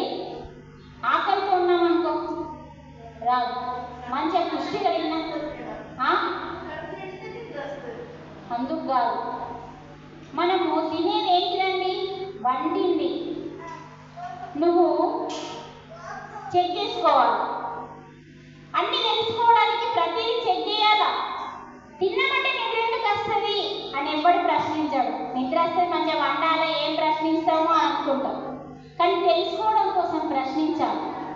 తినాలంటే నిద్ర ఎందుకు వస్తుందంటే వండిన పదార్థాలలో ఉప్పు, కారం, మసాలాలు ఉంటాయి కదమ్మా, నూనెతో పాటు ఉంటుంది కదా, అది మత్తునిస్తుంది శరీరానికి. అర్థమైందా? శరీరానికి ఉప్పు, కారం, నూనె, మసాలాలు ఏమిస్తాయి? మత్తునిస్తాయి. అందుకనే తినగానే నిద్ర వస్తుంది. మరి ఇంకొక రోజు చూడండి, మీరు వండినది కాకుండా పచ్చి తినండి. ఉప్పు లేదు, కారం లేదు, మసాలా లేదు, నూనె లేదు, పచ్చి కూరగాయలు పచ్చి కానీ లేకపోతే పండ్లు. కొన్ని కూరగాయలు తింటామండి, పచ్చి కూరగాయలు కొన్ని తింటాం. క్యారెట్ కానీ, టమాటా కానీ, దోసకాయ కానీ, లేకుంటే మన బీట్రూట్ కానీ, దొండకాయ కానీ ఇవన్నీ తినగలుగుతాం. బెండకాయ కూడా తినేటోళ్ళు ఉన్నారు. ఈ పచ్చి తిని చూడండి, మీకు నిద్ర రాదు. ఇది చెక్ చేసుకోండి. సరే, దానికంటే ముందు మనం ఎక్కడున్నాం? ఇది తినడం కంటే ముందు ఎక్కడున్నాం? Very good. చెట్ల నుంచి మనం నేర్చుకోవాల్సింది ఏంటంటే ఇవ్వడం నేర్చుకోవాలి. ప్రతి ఒక్కరికి, ప్రతి ఒక్క జీవికి ఇవ్వడం నేర్చుకోవాలి. వాళ్ళ నుంచి ఏమీ ఆశించకుండా ఇవ్వడం నేర్చుకోవాలి. మరి శ్వాస చెట్టు నుంచి మనం తీసుకుంటున్నామండి. ఆ శ్వాస ఏమైతుంది? మన లోపలికి వెళ్ళి అంతరంగాన్ని శుద్ధి చేస్తుంది. అంటే బయట నుంచి లోపలికి తీసుకునే శ్వాస పేరు ఉచ్ఛ్వాసనే, కానీ అది ఆక్సిజన్. అది మన అంతరంగాన్ని శుద్ధి చేస్తుంది. శుద్ధి చేసిన తర్వాత మన లోపల నుంచి ఇంకొక శ్వాస బయటకు వస్తుందండి. అది మన శరీరానికి మంచి చేసేది కాదు. అంటే మన శరీరంలో ఉన్న మైలలన్నీ తీసుకొని, మైలమంతా తీసుకొని ఆ శ్వాస బయటకు వస్తుంది. ఆ శ్వాస పేరే కార్బన్ డైఆక్సైడ్. ఆ శ్వాస ఏం చేస్తుంది? చెట్టు తీసుకుంటుంది.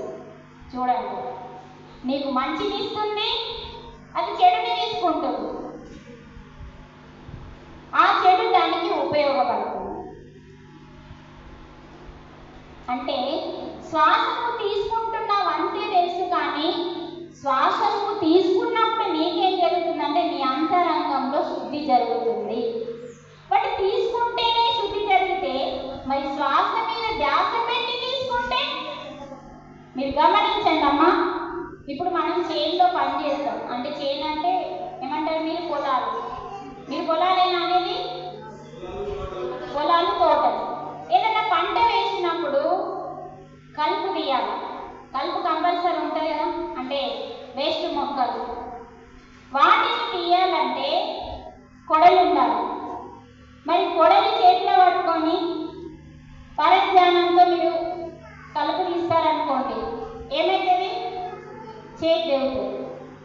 అంటే కలుపు తీసేటప్పుడు మనం ఎంత ధ్యాసతో చేస్తే కలుపు అంత ఫాస్ట్గా తీయగలుగుతాం. అంటే దేని మీద మనం ధ్యాస పెట్టి చేస్తే అద్భుతంగా అవుతుంది. అదే ధ్యాస లేకుండా చేస్తే మాడిపోతుంది. అదే కలుపు అయితే చేతి అవుతుంది. అలాగే మన శ్వాస మీద కూడా మనం ధ్యాస పెట్టి దాంతో మనం ఉంటే అద్భుతాలు చేస్తుంది మన శరీరం లోపల శ్వాస. అంత గొప్పదండి మన శ్వాస. కానీ దాని గురించి మనకేం తెలియదండి. మరి భగవద్గీతలో ఇచ్చింది. ఆ శ్వాస గురించి ఒకసారి తెలుసుకుందాం. భగవంతుడు ఏం చెప్తున్నాడు భగవద్గీతలో? ఈ శ్వాస గురించి భగవంతుడు శ్వాస గురించి చెప్పిండని ఎంతమంది తెలుసండి? గీతలో శ్వాస గురించి చెప్పిండు భగవంతుడు అని మనకు తెలుసా అండి? తెలియదు. ఎందుకంటే శ్వాస ఉంటే నువ్వు శివం. ఇట్లా మంచిగా నిద్ర వస్తుంది అందరికి.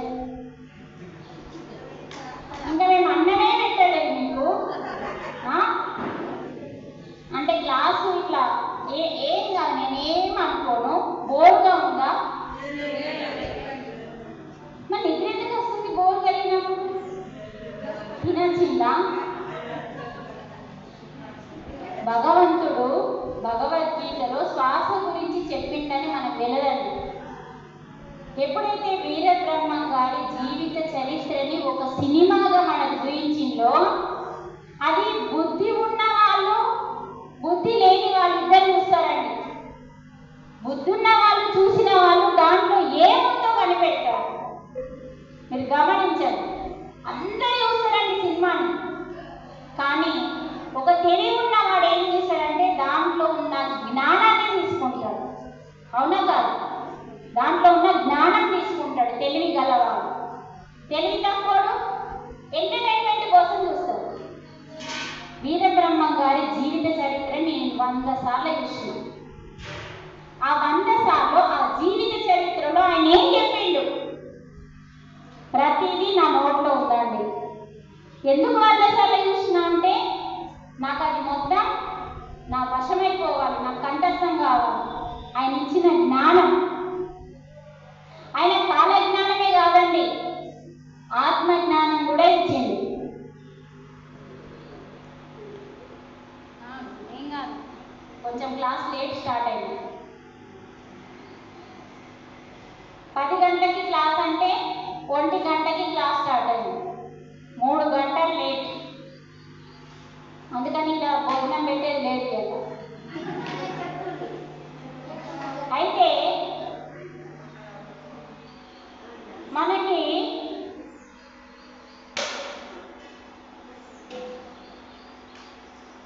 ఎక్కడన్నా థ్యాంక్స్ బ్రహ్మం గారు కాలజ్ఞానంతో పాటు ఆత్మజ్ఞానం ఇచ్చిండు. కాలజ్ఞానం అంటే ఏం జరగబోతుందో, ఏ ప్రమాదాలు జరగబోతున్నాయో చెప్పిండు. ఆ ప్రమాదం నుంచి ఎలా రక్షించుకోవాలో కూడా జ్ఞానాన్ని ఇచ్చిండండి. మీకు తెలుసా? తెలియదు. ఒకటే పట్టుకున్నాం, బ్రహ్మం గారు కాలజ్ఞానం చెప్పిండు, జరుగుతలేదా? జరుగుతుంది. ఇది ఒకటే పట్టుకున్నాం.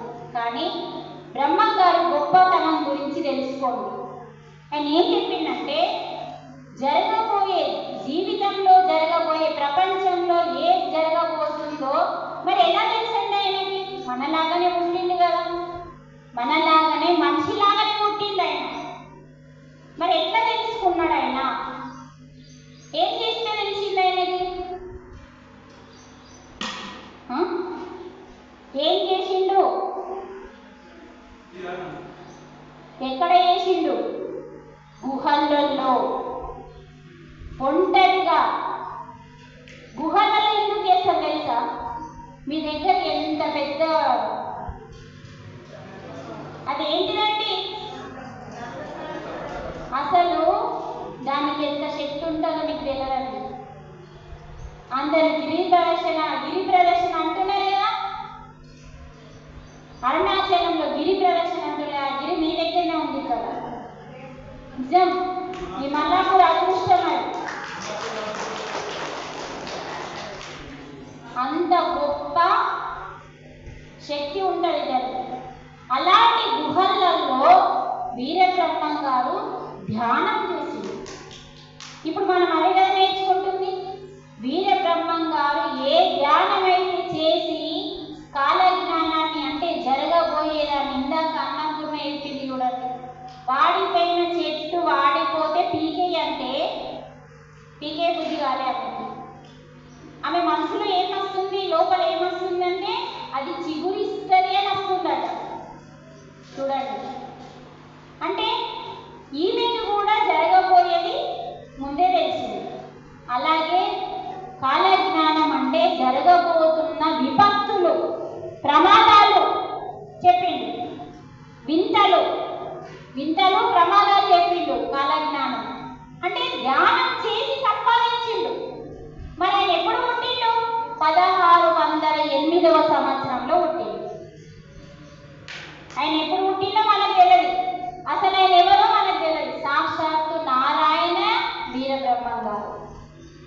ఆయన ఎంతమంది దేవుళ్ళతో భూమి మీదకి వచ్చిండో మీకు తెలియదు. మనల్ని మార్చడానికి, జరగబోయేది ప్రమాదం ఉంది అని మనకి చెప్పడానికి ఎంతమంది దేవుళ్ళని భూమి మీదకి తీసుకొచ్చింది వీరబ్రహ్మం గారు. అలాంటి మహాత్ముడు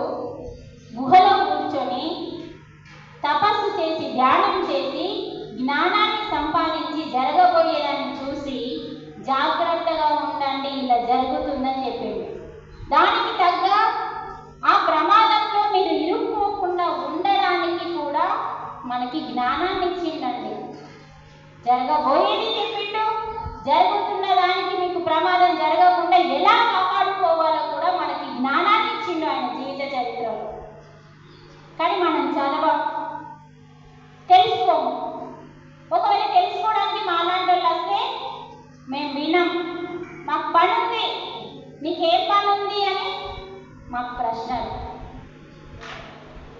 మన జీవితము మార్చుకునే సదా అవకాశమే. అందుకనే మన శ్వాస గురించి వీరబ్రహ్మం గారు చెప్పారండి.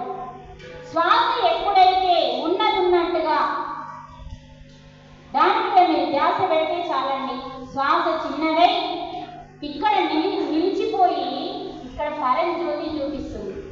ఎప్పుడైతే శ్వాస ఇక్కడ నిలిచిపోతుందో ఇక్కడ ఆలోచనలు ఆగిపోతాయండి. ఇదంతా మీ లోపల జరుగుతూ ఉంటుంది. ఎప్పుడు ధ్యానంలో నిజంగా మీరు శ్వాసతో ఉన్నప్పుడు ఇది ఎప్పుడైతే ఆలోచనలు ఆగిపోతాయో ఇక్కడ బ్రహ్మరంధ్రం ఓపెన్ అవుతుంది. ఈ రెండు ప్రాసెస్లు ఇక్కడ జరుగుతున్నప్పుడు ఈ బ్రహ్మరంధ్రం ఓపెన్ అవుతుందండి. ఆలోచనలు ఆగిపోగానే సుషుమ్న నాడి ఇక్కడ ఉంటుందండి, అది ఓపెన్ అవుతుంది. అద్భుతమైన నాడి, అన్ని నాడులకి కనెక్షన్ ఉన్న నాడి. కింద మూలాధారం నుంచి పై వరకు ఉన్న ఒకే ఒక్క నాడి సుషుమ్న నాడి. మూలాధారం అంటే మల విసర్జన రంధ్రం ఎక్కడ ఉందో ఆ రంధ్రం నుంచి ఇగో ఇక్కడ వరకు ఉంటుందండి ఒక నాడి, దాని పేరే సుషుమ్న నాడి. ఆ సుషుమ్న నాడి బ్రహ్మనాడిగా మారి బ్రహ్మరంధ్రాన్ని ఓపెన్ చేస్తుందండి ధ్యానంలో. ఇంత అద్భుతాలు మన లోపల జరుగుతున్నాయి.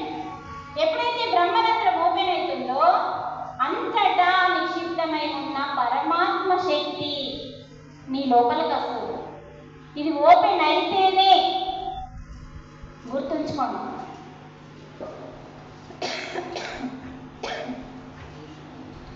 మన బ్రహ్మరంధ్రము ఓపెన్ చేసుకునే వరకే మన బాధ్యత. అది ఓపెన్ చేయడానికి ఏం చేయాలా? మీరు శ్వాస మీద ధ్యాస పెట్టి వస్తున్న ఆలోచనలని కట్ చేయాలి. అంతే మీరు చేయాల్సింది. ఇంకా మిగతాదంతా ఆ విశ్వశక్తి చూసుకుంటుంది. లోపలికి విశ్వశక్తి దారుణంగా ఓ గంగలాగా ప్రవహిస్తుంది ఈ లోపల. ఆ ఆకాశ గంగ ఈ బ్రహ్మరంధ్రం నుంచి నీ లోపలికి వెళ్ళి ఈ హృదయంలో ఉన్న ఆత్మలింగానికి అభిషేకం చేస్తుంది. బాహ్యంలో గుడిలో చేసే అభిషేకాన్ని చూసి నేర్చుకోమని చెప్పిండు మనం. ఈ అభిషేకం ఇలా చేస్తున్నాం కదా, ఇక్కడ ఒక లింగం ఉంది, అదే ఆత్మలింగం. ఆత్మలింగానికి అభిషేకం చేయండి. మరి ఈ ఆత్మలింగానికి నీళ్ళు ఎట్లా వస్తావు? పైన ఒక గంగ ఉంది. భూమి మీద కొన్ని గంగలు ఉన్నాయి. యమున, గంగా, యమునని రెండింటిని పట్టుకుంటే సరస్వతి జ్ఞానం వస్తుంది. గంగా, యమున, సరస్వతి. మీకు ఏ విషయం తెలియదండి. ప్రయాగలో మొన్న ఏం జరిగింది? కుంభమేళ. అన్న ఎంత శ్రద్ధతో ఇంటుండో కృతజ్ఞతలు. అంటే కుంభమేళ జరిగిందండి.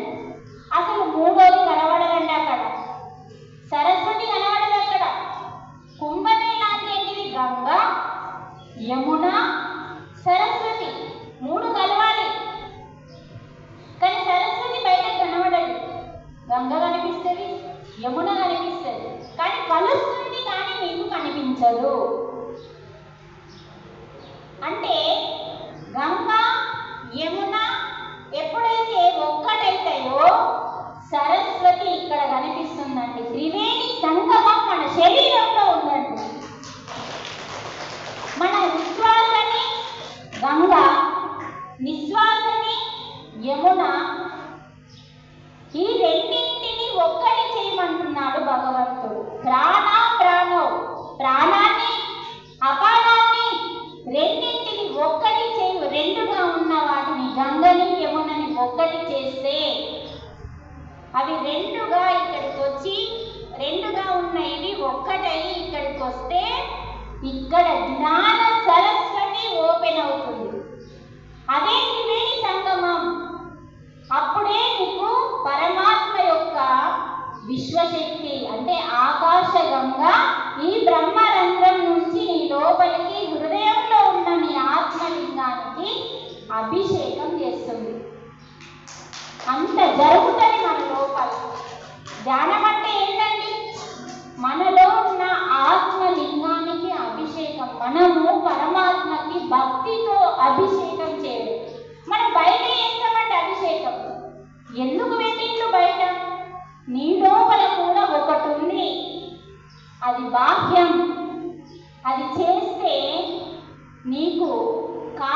జ్ఞానమే వస్తుంది, కానీ మోక్షం రాదు. మరి నీ లోపల ఆత్మలింగానికి అభిషేకం చేస్తే అప్పుడు నీకు మోక్షం. మనం ఏమైనా బయట లింగానికి వేస్తున్నాం, అది మనం తయారు చేసిన లింగం అండి. అంటే నువ్వు నేను తయారు చేసిన లింగమే కదా. ఇప్పుడు గుడిలో ఉంది, ఇప్పుడు ఇది శివాలయమే అనుకుందాం, అమ్మవారి ఆలయం, ఆయననే కదా ఆ అమ్మవారికి శివుడి ఆలయంలో లింగాన్ని తయారు చేసింది మనిషే కదా. ఒక బండను తీసుకొచ్చి దాన్ని తయారు చేసింది ఎవరు? మనిషి. మరి ఈ లింగాన్ని తయారు చేసింది ఎవరు? దేవుడు. ఏ లింగానికి ప్రాముఖ్యత ఇవ్వాలి? ఆత్మలింగానికి ఇవ్వాలి. ఈ లింగాన్ని చూసి నేర్చుకోవడానికి, అది వృధా పోదండి. బయట ఉన్న శివాలయంలో ఉన్న లింగాన్ని చూసి నేర్చుకోవడం కోసం. ఇప్పుడు ఈ భగవద్గీత ఎందుకు ఉందండి? మనం నేర్చుకోవడం కోసం. ఆల్రెడీ భగవద్గీతలో ఉన్న జ్ఞానం అంతా నీ లోపల నిక్షిప్తమై ఉంది. మరి ఎందుకు ఉంటాను అంటే దీన్ని చదివితే తప్ప నీ లోపల ఉన్నది బయటపడదు. అందుకే ఆ లింగం ఎందుకంటే దాన్ని చూసి నువ్వు నేర్చుకొని, నాలో కూడా ఒక ఆత్మలింగం ఉంది, ఆ ఆత్మలింగానికి శ్వాస మీద ధ్యాస పెడితే శ్వాస చిన్నదై బ్రహ్మనాడిని ఓపెన్ చేసి, బ్రహ్మరంధ్రాన్ని ఓపెన్ చేసి ఆకాశ గంగని లోపలికి పంపిస్తుంది. అదే విశ్వశక్తి, అదే ప్రాణశక్తి, అదే నిన్ను రక్షించే శక్తి, నీ ప్రాణాన్ని నిలిపే శక్తే విశ్వశక్తి. అలాంటి శక్తిని తీసుకోవడానికి మనకు సమయం లేదు. మనకు పనులుంటాయి, అతి చెప్పేటోళ్ళకి పనులు ఉండవు. అంటే మనం తెలుసుకోవాల్సిన అక్షర సత్యం ఇది. అంటే మనమేమో అసత్యంలో బతుకుతున్నాం. ఏదైతే కనిపిస్తుందో అదే సత్యం అని బతుకుతున్నాం. కానీ ఏదైతే కనిపించనిది ఉన్నది అదొకటి సత్యం అని తెలుసుకోవాలి. అదే పరమాత్మ. పరమాత్మ కనిపించడండి, ఈ రెండు కళ్ళకు కనిపించడు. కనిపిస్తాడు కానీ ఈ బాహ్యంగా అడ్డంగా ఉన్న కళ్ళకి కనపడడు. నిలువుగా ఉన్న కన్ను ఒకటి ఉంటుంది. రుద్రాక్షలాగా, రుద్రాక్షలు నిలువుగా ఉంటాయి. చూసారు ఎప్పుడన్నా? తిరుపతిలో ఉంటాయి, నిలువుగా ఉంటాయి. కొన్ని రౌండ్గా ఉంటాయి, కొన్ని అడ్డంగా ఉంటాయి, కొన్ని నిలువుగా ఉంటాయి. నిలువుగా ఉన్న రుద్రాక్షని చూడండి. అలా మన కన్ను ఉంటుంది. ఆ కన్ను పేరు ఆత్మ కన్ను. ఆత్మకు ఒక కన్ను ఉంటే శరీరానికి రెండు కన్ను. శరీరానికి రెండు కన్నులు ఉన్నాయి. నీకున్నాయి, నాకున్నాయి, అందరికీ ఉన్నాయి. కానీ ఆత్మకి ఒక కన్ను ఉందని మనకి తెలియనే తెలియదు. ఆ కన్ను పేరే మూడవ కన్ను, దివ్య చక్షు. అందుకని మనం ఎప్పుడైతే కన్ను మూసుకుంటామో ఆ మూడవ కన్నుతో మనం లోపల అన్నీ చూస్తామన్న. ఈ లోపల ఎవరు చూపించారండి? ఈ లోపల మొత్తం ఉందని ఎవరు చూపించిండ్రు? మన లోపల మొత్తం ఉంది అని ఎవరు చూపించిండ్రు?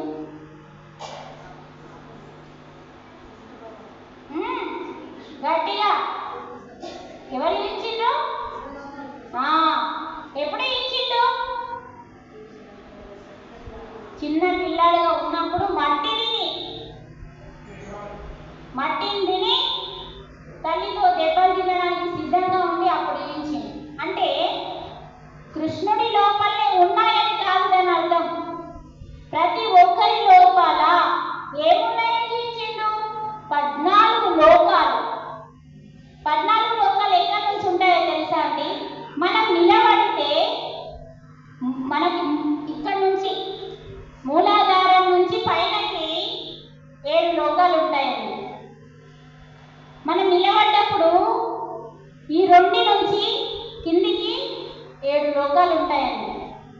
మన శరీరం లోపలే 14 లోకాలు ఉన్నాయని చెప్పిండు కృష్ణ భగవానుడు. ఆయన గురించి ఆయనకి అనుకుంటున్నాడు. నోరు తెరిచి మన్ను తిన్నావా కృష్ణ అనగానే నోరు తెరిస్తే మన్ను లేదు, ఏమీ లేదు. ఏముంది? సకల సృష్టి మొత్తం 14 లోకాలను చూపించిండు తల్లికి. దాని అర్థం ఏంటి? ఆయన ఏం చూపించినా మనందరి లోపల ఉన్నదని చెప్పిండు గీతలో. అందుకనే ఇక్కడి నుంచి ఇటు వేరు, ఇక్కడి నుంచి ఇటు వేరండి. అందుకని ఇది అధమ లోకాలు, కింద భూమి కింద ఉన్న లోకాలు ఇవి. ఇక్కడ నుంచి భూమి పై నుంచి ఉన్న లోకాలు. అందుకే మన శ్వాస మీదికి పోతుంది కానీ కిందికి పోదు. అందుకే శ్వాస మీద ధ్యాస పెట్టినప్పుడు ఎరుకతో ఉండాలి. ఇప్పుడు మీరు ధ్యానం చేస్తున్నారు, ఇట్లా ఇట్లా అయిపోయింది అనుకో, మీ శ్వాస ఎటు పోతుంది? కిందికి పోతుంది. మీ ధ్యానంలో ఇలా కూర్చున్నారని ఇలాగే ఉండాలి, ఇట్లా కావద్దు. ఇట్లా మనం ఉంటే ఎరుకతో ఉంటాం. పడిపోయినప్పుడు ఏమవుతుంది? ఎరుక ఉండదు, కోల్పోతాం. ఎలా స్టిఫ్గా కూర్చుంటామో ఇలా హాయిగా ధ్యానంలో ఎరుకతో శ్వాసని గమనిస్తూ శ్వాసని శరీరాన్ని అన్నింటినీ దాటి వెళ్తామో మన శ్వాస పైకి నడుస్తుంది. అప్పుడు కదా నీకు ఇది ఓపెన్ అవుతుంది. అప్పటిదాకా ఇది ఓపెన్ కానీ శ్వాస పైకి వెళ్ళాలి. మీ శ్వాస కిందికి పోయిందనుకో, ఇది ఓపెన్ కాదు. ఎంతసేపు అన్నా ఆ నిద్రలోనే ఉంటావు, యోగ నిద్రలో ఉంటావు, కానీ ధ్యానం కాదు. అందుకనే ధ్యానం ఏం చేస్తుందంటే మనల్ని, మీ అత్త తిట్టిందనుకో, ధ్యానం మీరు స్టార్ట్ చేస్తారనుకో, నిజంగా ధ్యానం చేస్తున్నారు మీరు, శ్వాస మీద ధ్యాస పెట్టి అద్భుతంగా మీరు శక్తిని తీసుకుంటున్నారు అనుకోండి. అప్పుడు ఏమైతే అంటే మీ అత్తమ్మ తిట్టినా కూడా మీకు బాధ కలగదు. అదేదో సింపుల్గా అనిపిస్తుంది, అది అంతగా మీకు బాధని కలిగించదు. అంటే మీరు ఒక శక్తిగా మారుతారు. అంటే మన ఇంటిలో మార్పు వస్తుంది, మన ఒంటిలో మార్పు వస్తుంది, మన మనసులో మార్పు వస్తుంది. ఎందుకంటే అది నిన్ను శుద్ధి చేస్తుంది. మనస్సు శుద్ధి అయితే చాలండి. అప్పటికి ఇప్పటికి నీళ్ళని గమనించండి. ఎప్పుడైతే నువ్వు రోజు 2 సార్లు అలా కదలకుండా కూర్చుంటావో నీ లోపలున్న మలినాలన్నీ, దీని లోపలున్న మలినాలు కిందికి పోయినట్టు నీ లోపలున్న మలినాలు బయటకు వెళ్ళిపోతాయి. అప్పుడు నీ అంతరంగం శుద్ధి అవుతుందండి. ఆ నీళ్ళు ఎలా శుద్ధి అవుతున్నాయో నీ అంతరంగం శుద్ధి అవుతున్నప్పుడు ఏమైందంటే ఎవరన్నా ఏమన్నా అన్నా కూడా బాధ కలగదు. ఆ స్థితికి మనం వస్తాం. అప్పుడు మన లోపల దయ వికసిస్తుంది, కరుణ వికసిస్తుంది, ప్రేమ, శాంతం, సత్యం, ధర్మం, ధ్యానం, ఇంద్రియ నిగ్రహం అన్నీ మన లోపల ఒక్కొక్కటి వికసిస్తాయి. మన లోపల కామం, క్రోధం, లోభం, మోహం ఇవన్నీ కూడా ఏమైతే మెల్లిమెల్లిగా ఒక్కొక్కటి తగ్గుతాయి, పోవు. అందరికీ లోపల అన్నీ ఉంటాయి. కోపం ఉంటుంది, ఎక్కువ ఉన్నది తక్కువైతుంది.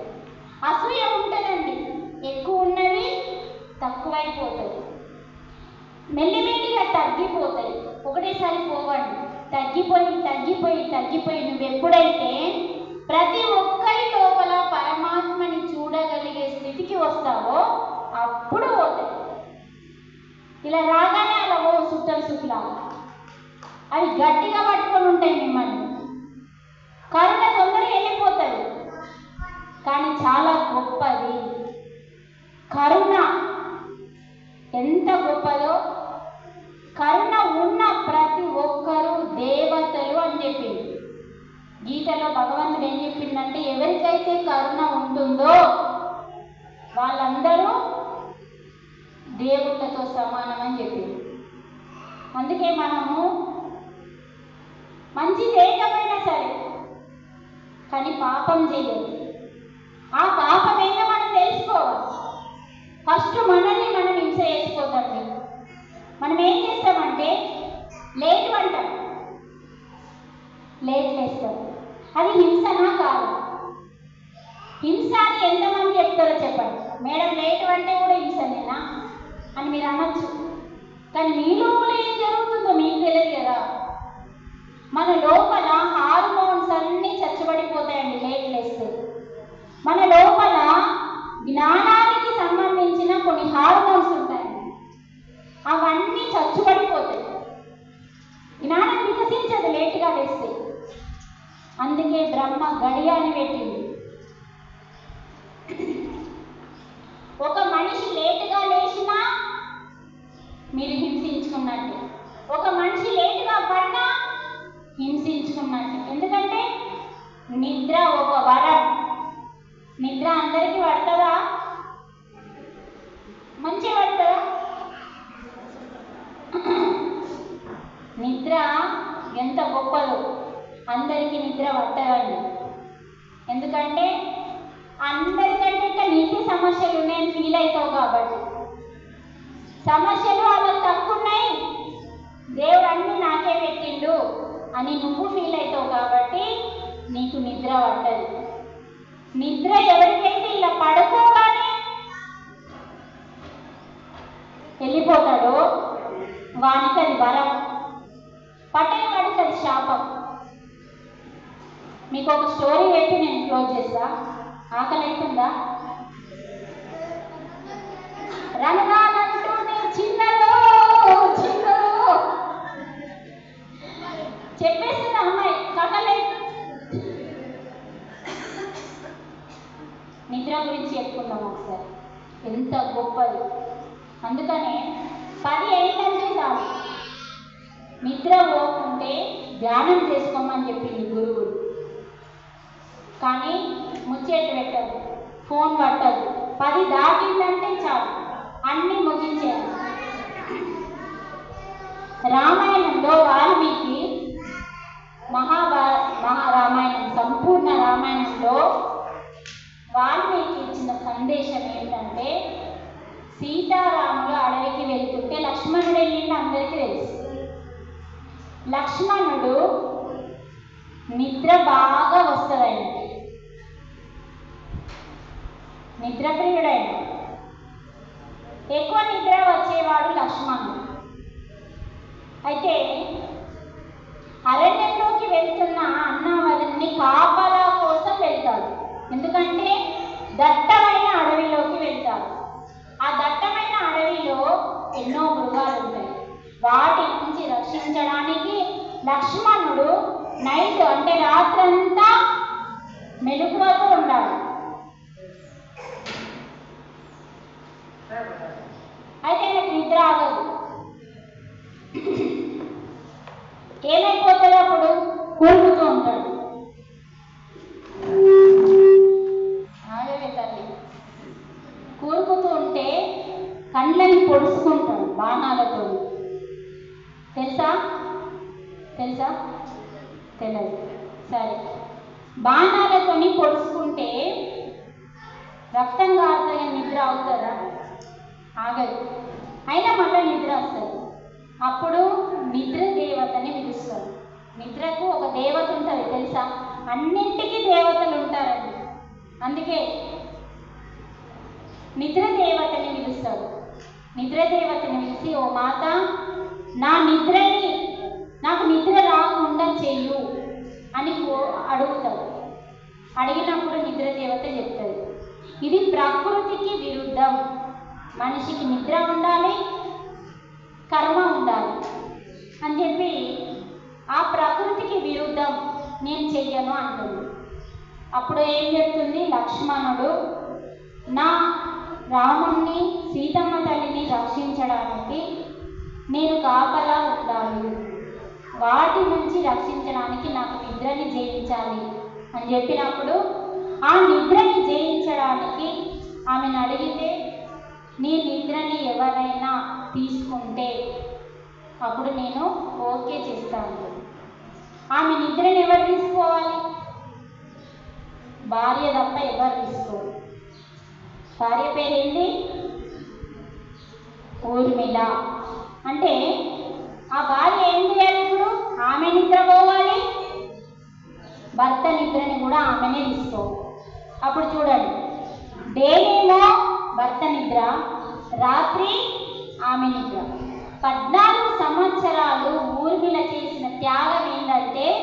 అటువంటి వాళ్ళని మనం బయటకు తీయాలి.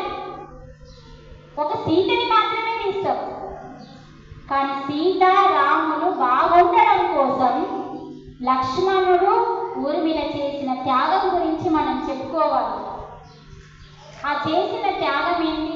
ఈయన నిద్రని జయించి ఆ నిద్రని భార్యకి ట్రాన్స్ఫర్ చేసి 14 సంవత్సరాలు ఆమె బెడ్ మీద యోగ నిద్రలోకి వెళ్ళిపోయింది. అన్నం లేదు, నీళ్లు లేవు, ఏమీ లేదు, కేవలం యోగ నిద్రలో 14 సంవత్సరాలు.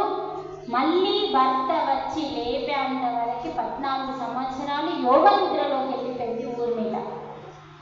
అప్పుడు ఆ ఊర్మిళ గొప్పతనం మనకి రామాయణం చదివితే కానీ అర్థం కాలేదండి. మరి ఎవరు చెప్పాలి? మరి నిద్ర ఎంత గొప్పదంటే మన శరీరానికి ఏమిస్తుంది నిద్ర అంటే మన శరీరానికి శక్తినిస్తుంది. నిద్ర కూడా ఒక ధ్యానం అండి. నిద్ర కూడా ధ్యానం ఎలా అవుతుందంటే ఎప్పుడైతే మనం గాఢ నిద్రలోకి వెళ్తామో, మీరు ఒకసారి అంటారండి, అబ్బా ఈరోజు ఎంత మంచిగా నిద్ర పట్టిందో, ఇలా పడుకోగానే అలా నిద్రలోకి వెళ్ళిపోయినా ఎంత మంచిగా నిద్ర పట్టింది అంటారు. దాని పేరే గాఢ నిద్ర, అంటే సుషుప్తావస్థ అంటారు. అంటే ఏ ఆలోచనలు లేని అవస్థ, దాన్నే మనం సుషుప్తావస్థ అంటాం. అక్కడ ఏం జరుగుతుంది మరి సుషుప్తావస్థలో అంటే మీరు చూడండి, మనకు 3 ఉంటాయండి నిద్ర కూడా. నిద్రలో ఒకటి, ఆయన ఎంతసేపటి నుంచి మాట్లాడుతూనే ఉంటాడు, మీరు మాట్లాడద్దండి, మీరు వినండి. ఆయన పలకరిస్తే ఆయన లోకంలో ఆయన ఉండండి. మనకి ఒకటి జాగృత అవస్థ, అంటే బెడ్ మీద పడుకుంటాం కానీ మెలకువతో ఉంటామా? బెడ్ మీద పడుకోగానే నిద్రలోకి వెళ్ళాం, ఫోన్ వాడతాం, లేకపోతే పుస్తకం వాడతాం, లేకపోతే ముచ్చట్లు వెళ్తాం. దాన్ని జాగృత అవస్థ అంటారు. రెండవది స్వప్నావస్థ, అంటే నిద్రలోకి వెళ్తావు కానీ ఏమవుతుంది, కలలు పడుతూ ఉంటాయి, అది సగం నిద్ర. తర్వాత మూడవది సుషుప్తావస్థ, అంటే ఆలోచనలు లేవు, మెలకువతో లేవు, స్వప్నాలు లేవు, ఏమీ లేవు, హాయిగా వెళ్ళిపోయినావు నిద్రలోకి. దాన్ని మనం గాఢ నిద్ర అంటాం. మరి అక్కడ మనకి ఏం జరుగుతుంది? నిద్రలో శక్తి ఎలా వస్తుంది? పడుకునేటప్పుడు గమనించండి అమ్మా, ఎలా ఉంటాం మనం? అలసటగా ఉంటాం. పడుకునేటప్పుడు ఎలా ఉంటామంటే అలసిపోయినాం. ఎందుకు అలసిపోయినాం అన్న చెప్పి ఏం చెప్పినావు? నువ్వు పొద్దున్నాక పని చేసిన వాళ్ళే అలసిపోతారా? ఇంకా వేరే వాళ్ళు అలసిపోరా? నువ్వు పని చేయవు. పని చేసిన వాడు ఎక్కడ అలసిపోతాడా? ఆలోచించిన వాడు ఎక్కడ అలసిపోతాడు కదా? పని చేసినామనుకో ఆలోచన మీద ధ్యాస ఉండదు. దేని మీద ఉంటుంది? పని మీద ఉంటుంది. అందుకే భగవంతుడు 3వ అధ్యాయం పేరు కర్మయోగం అన్నాడు. ఏం చెప్పిండు భగవంతుడు అంటే, ఓ మానవ కర్మ చెయ్యు అంటే పని చెయ్యు అని చెప్పిండు. అంటే ఓ మానవ పుట్టిగా ఉండకు అంటే అకర్మడిగా ఉండకు. కర్మ అంటే పని, కర్మ అంటే ఏంటిది? పని. అకర్ముడిగా అంటే పని చెయ్యకుండా ఉండకు, నాశనం అవుతావు. పని చెయ్యు అంటే కర్మ చెయ్యు. కర్మ చేస్తే ఏమవుతుంది? ఆ కర్మ మీద ధ్యాస ఉంటుంది. అల్లుడు వచ్చిండు, కోడలు వచ్చింది, నా పని అయిపోయింది, నేనేం పని చెయ్య. ఇలా తయారైనా మనం ఇప్పుడు. అట్లా అనేటోళ్ళు బాగున్నారట, కానీ అది రాంగు. కాళ్ళు చేతులు ఎప్పుడైతే అద్భుతంగా ఉంటాయో అప్పటి వరకు నేను పని చేస్తా అని అనే తల్లి కానీ తండ్రి కానీ గొప్పవాళ్ళండి. నా కోడలు వచ్చింది, నాకు ఇంకేం పని లేదు, నాకు ఇంకా పెళ్లి చేసేది లేదు, మన్మన్లు కూడా ఉట్టేసిండు, అది ఉట్టేస్తే అయిపోయినట్టేనా? నీ కాళ్ళు చేతులు మంచిగా ఉన్నంత వరకే నువ్వు చేయాల్సిందే. అదే చెప్తున్నాడు గీతలో, కర్మయోగం. ఆత్మబుద్ధితో కర్మలు చేస్తే, కర్మయోగంలో ఏం చెప్తుందంటే, ఆత్మబుద్ధితో కర్మలు చేస్తే పరమ పదమే నీదవునని గీతామాత తెలిపితివమ్మ. అంటే నువ్వు చేసే కర్మలు ఎలా చేయాలి అని చెప్తున్నాడు? ఆత్మతో, బుద్ధితో. బుద్ధి అంటే తెలివితో. చూడండి, భగవంతుడు నీకే పాపం అంటద్దని ఎలా చెప్తున్నాడో చూడండి. అసలు భగవంతుడు ఎంత గొప్పగా మనల్ని ఉంచాలనుకుంటే అంత హీనంగా మనం ఉన్నామండి. ఆయన ఏం చెప్తున్నాడంటే, బుద్ధితో, తెలివితో, ఆత్మస్థితిలో కర్మలు చేయు. మనకు బుద్ధి ఉంటే మంచి కర్మలు చేస్తాం కదా, తెలివితేటలున్నాడు మంచి పనులు చేస్తాం. ఒకవేళ ఒక పొరపాటున ఒక మంచి పని చేయలేడు అనుకోండి, ఒక పిల్లాడు కానీ ఒక అమ్మాయి, ఏం చెప్తారు మీరు అప్పుడు? బుద్ధి లేదా, లేకుంటే తెలివి లేదా అంటారు. అంటారా? అంటారు. ఎందుకన్నా? వాడు చేసిన కర్మ అలాంటిది కాబట్టి. అంటే తెలివి ఉన్నవాళ్ళు ఆత్మస్థితిలో చేసే కర్మలు సరైనవిగా ఉంటాయి. అది నీకు పరమపదం అంటే ఉన్నత స్థానాన్ని కలిగించే స్థితిలో ఉంటాయి నీ కర్మలు అంటున్నాడు. అందుకే మనం చేసే ప్రతి కర్మ తెలివితేటలతో ఆత్మస్థితిలో చేస్తే నువ్వు ఉన్నత స్థితిలో ఉంటావు అని కర్మయోగం చెప్తుంది. అంత గొప్పదండి కర్మ. అందుకనే మరి నిద్రలో ఏం జరుగుతుంది? గాఢ నిద్రలో అంటే మీ శరీరం లోపల చూడండి, మీ శరీరం పైన మొత్తం వెంట్రుకలు ఉన్నాయి చూసుకోండి. శరీరం పైన ఎక్కడన్నా నువ్వు గిల్లుకో, వెంట్రుకలు ఉన్నాయా లేదా? ఆ వెంట్రుకల కింద ఏమున్నాయి? రంధ్రాలు ఉన్నాయి. చూసుకోండి. చూసుకోండి అంటే నవ్వుతారేంటి? ఉన్నాయా లేదా? కొందరికి ఎక్కువగా అనిపిస్తాయి వెంట్రుకలు. ఈ శరీరం పైన ఉన్న రంధ్రాలు ఏవైతే ఉన్నాయో సూక్ష్మ రంధ్రాలు అంటే కనిపించవు. ఈ వెంట్రుక కింద ఉంటుంది, ఇలా గిల్లుకున్నప్పుడు కొంచెం ఇట్లా సులుక్కుమంటుంది చూడండి. ఆ రంధ్రాలన్నీ ఏవైతే అంటే రాత్రి పూట ఓపెన్ అయ్యి పిండి జల్లెడలాగా సన్నంగా ఉంటాయండి. మన శరీరం అంతా జల్లెడలాగా ఉంటుందండి. అందుకే ఆ జల్లెడ నుంచి వచ్చే చెమట మనకి బయటకు వస్తుంది. ఆ రంధ్రాల నుంచి మనకి చెమట బయటకు వస్తుంది. మీరు గమనించండి, చెమట ఎలా వస్తుంది రంధ్రాలు లేకపోతే? అంటే మన శరీరం పైనుంచి కింది వరకు ఏమున్నాయి? సూక్ష్మ రంధ్రాలు. ఆ రంధ్రాలన్నీ రాత్రికి ఓపెన్ అవుతాయి. ఎప్పుడు? గాఢ నిద్రలో. ఎప్పుడైతే గాఢ నిద్రలో మీకు రంధ్రాలని ఓపెన్ అవుతాయో ఈ రంధ్రాల ద్వారా పరమాత్మ శక్తి మీ లోపలికి వెళ్తుంది. అందుకనే ఆ పరమాత్మ శక్తిని మనం పడుకున్నప్పుడు డల్గా ఉన్న మనము ఉదయం లేచేసరికి ఫ్రెష్గా తయారవుతుంది. అంటే ఎనర్జీగా, అవునా? హుషారుగా లేస్తున్నామా లేదా? ఉత్తుతని తలకాలిపోకండి, అవునా కాదా? అంటే పడుకునేటప్పుడు ఒకలా ఉంటాం, మరి ఉదయాన్నే లేచినప్పుడు చాలా కొంచెం హుషారుగా పనులు చేసుకునే శక్తిని సంపాదించుకుంటాం. అంటే చూడండి, నిద్రలో కూడా నువ్వు పరమాత్మతో కనెక్ట్ అవుతావు. ఎప్పుడు? గాఢ నిద్రలో. నిద్ర ఎలా ఉండాలి? ఆలోచనలు ఉండదు, కళలు పడదు, ఆ స్థితికి వెళ్ళాలి. ఆ స్థితికి వెళ్ళాలంటే ఆ ముచ్చట ఈ ముచ్చట లోపల వేసుకోవద్దు. ఇక్కడ అదే చెప్తున్నాడు భగవంతుడు. ఈ శ్లోకం ఒకటి చదివిన తర్వాత నీకు విడుదల. ఆ ముచ్చట ఈ ముచ్చట ఎందుకు వేసుకోవద్దు అన్నాడు తెలుసా?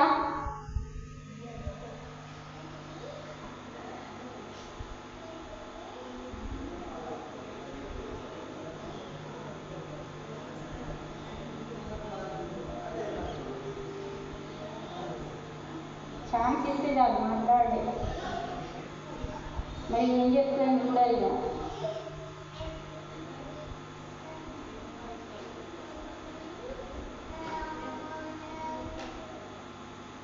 వాడేమో చెప్తున్నాడు, రామ్సార్ వాడే అవుతున్నాడు. చెప్పు.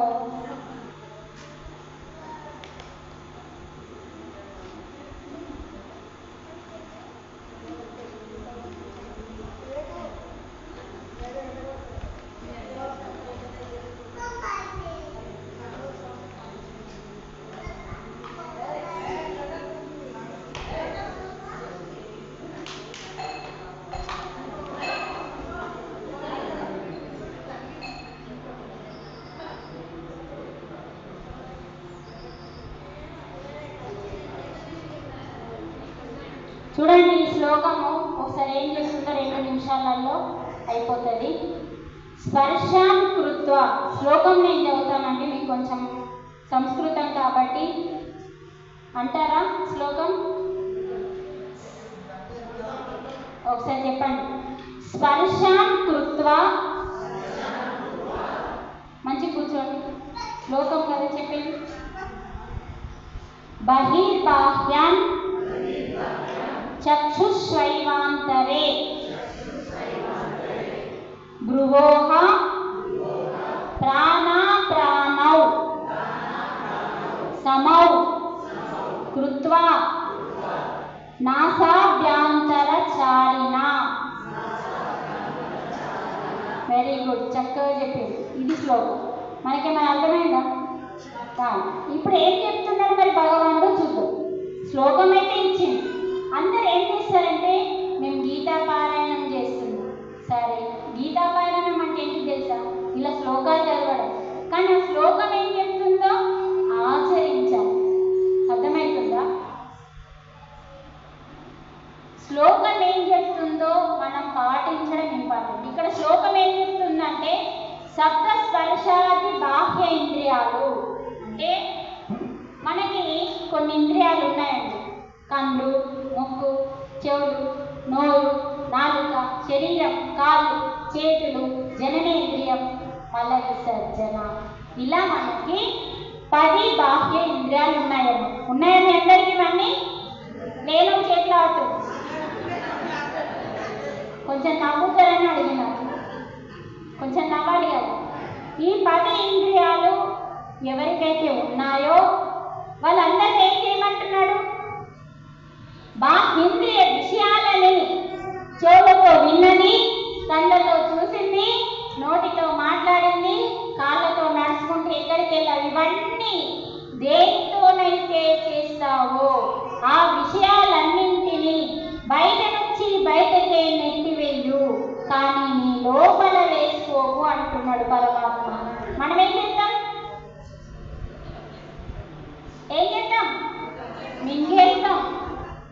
మింగేసి ఉప్పుతాం. చూడండి మనం ఎంత భగవంతుడు అనువనుకున్న ప్రతి క్షణం మనల్ని రక్షించడానికి ఏం చెప్తున్నాడు? ఓ మానవ, స్పర్శాది బాహ్య ఇంద్రియాలతోని ఇంద్రియ విషయాలని, ఏ ఇంద్రియంతో విషయాన్ని తెస్తావో, కళ్ళతో చూసినావు ఆ విషయాన్ని నీ లోపల వేసుకోకు. చెవులతో ఏ విషయాన్నైతే విన్నావో అది నీ లోపల వేసుకోకు. అంటే చూడండి, నోటితో ఏ విషయాన్నైతే విన్నావో అది కూడా నీ లోపల వేసుకో. ఏ ఇంద్రియాలతో నువ్వు పక్క వాళ్ళ ముచ్చేట్లు, ఆ ముచ్చేట్లు, ఈ ముచ్చేట్లు అన్నింటినీ ఏం చేయమంటున్నాడు? బయట నుంచి బయటకే నెట్టివేయి. ఎక్కడ విన్నావు? మీకు అన్నీ తెలిసేది. ఎక్కడ విన్నావో అక్కడ వదిలేస్తామా? ఏం చేస్తాం మనం? భగవంతుడు ఏం చెప్పిండో అది చేస్తున్నామా? చెప్పండి, మాట్లాడాలి, చేస్తలే కదా. చూడండి, భగవంతుడు ఏం చెప్తున్నాడో మనం అది చేయట్లేదు కాబట్టి మనకి కష్టాలు తప్పవు, రోగాలు తప్పవు, బాధలు తప్పవు, దుఃఖం పోదు. మరి భగవంతుడు గీతలో మన కోసం దుఃఖం పోగొట్టుకోవడానికి ఇచ్చిన జ్ఞానం. ఇప్పుడు మనకేం చెప్పిండు? దుఃఖం పోవాలంటే బాహ్య స్పర్శ అంటే శబ్ద స్పర్శాది బాహ్య ఇంద్రియాల ద్వారా విన్న విషయాలని బయట నుంచి బయటకే నెట్టివేసి నీ ధ్యాసని ఆ ముచ్చట్ల మీద కాకుండా నీ ధ్యాసని బ్రిగిటి మధ్యలో నిలుపు అంటున్నాడు. చూడండి, నీ ధ్యాస ఎక్కడ ఉంటుంది? ఆ ముచ్చట్ల మీద ఉంటుంది. ఆ ముచ్చట్లన్నీ నీ లోపల వేసుకుంటావు. నీ ధ్యాసని బ్రిగిటి మధ్యలో నిలపవు. అప్పుడు నీ ధ్యాసని బ్రిగిటి మధ్యలో నిలిపి నీ ప్రాణాన్ని అపానాన్ని రెండింటిని సమానౌ కృత్య అన్నారలేందాక. సమానౌ కృత్య అంటే మనలో ఏ విషయాలైతే వినిపించాయో కనిపించాయో వాటన్నింటినీ కూడా బయట నుంచి బయటకే నెట్టివేసి ఎక్కడ విన్నావో అక్కడే వదిలిపెట్టేసి నువ్వేమి లోపలికి వేసుకోకుండా వచ్చి నీ ధ్యాసనంతా బ్రుగిటి మధ్యలో నిలిపి ఈ ఉచ్ఛ్వాసని నిశ్వాసని రెండుగా ఉన్న శ్వాసలని సమానం ఒక్కటి చెయ్యు. ఒక్కటి చేస్తే నీ నాసిక రంధ్రాల ద్వారా, నాసిక అంటే ముక్కు, నాసిక రంధ్రాల ద్వారా ప్రవహిస్తున్నా ఏం ప్రవహిస్తుంది? ముక్కులో ఉచ్ఛ్వాస నిశ్వాస అనే గొప్ప శక్తి ప్రవహిస్తుంది నీ లోపల. ఆ యొక్క శక్తిని, ప్రాణాన్ని, అపానం అనే వాయువులని, వాయువే కదా, గాలి అంటే వాయువే, ఆ వాయువులని సమానం చెయ్యు, ఒక్కటి చెయ్యు అని చెప్తున్నాడు. చూడండి ఎంత గొప్పగా ఉందండి ఈ శ్లోకం. శ్లోకం రాకపోయినా సరే ఇప్పుడు మనం ఏం చేయాలి? భగవద్గీతలో ఒక శ్లోకం తెలుసుకున్నాం. ఎన్నవ అధ్యాయం? 5వ అధ్యాయం. అధ్యాయం పేరేంటి? కర్మ సన్యాస యోగం.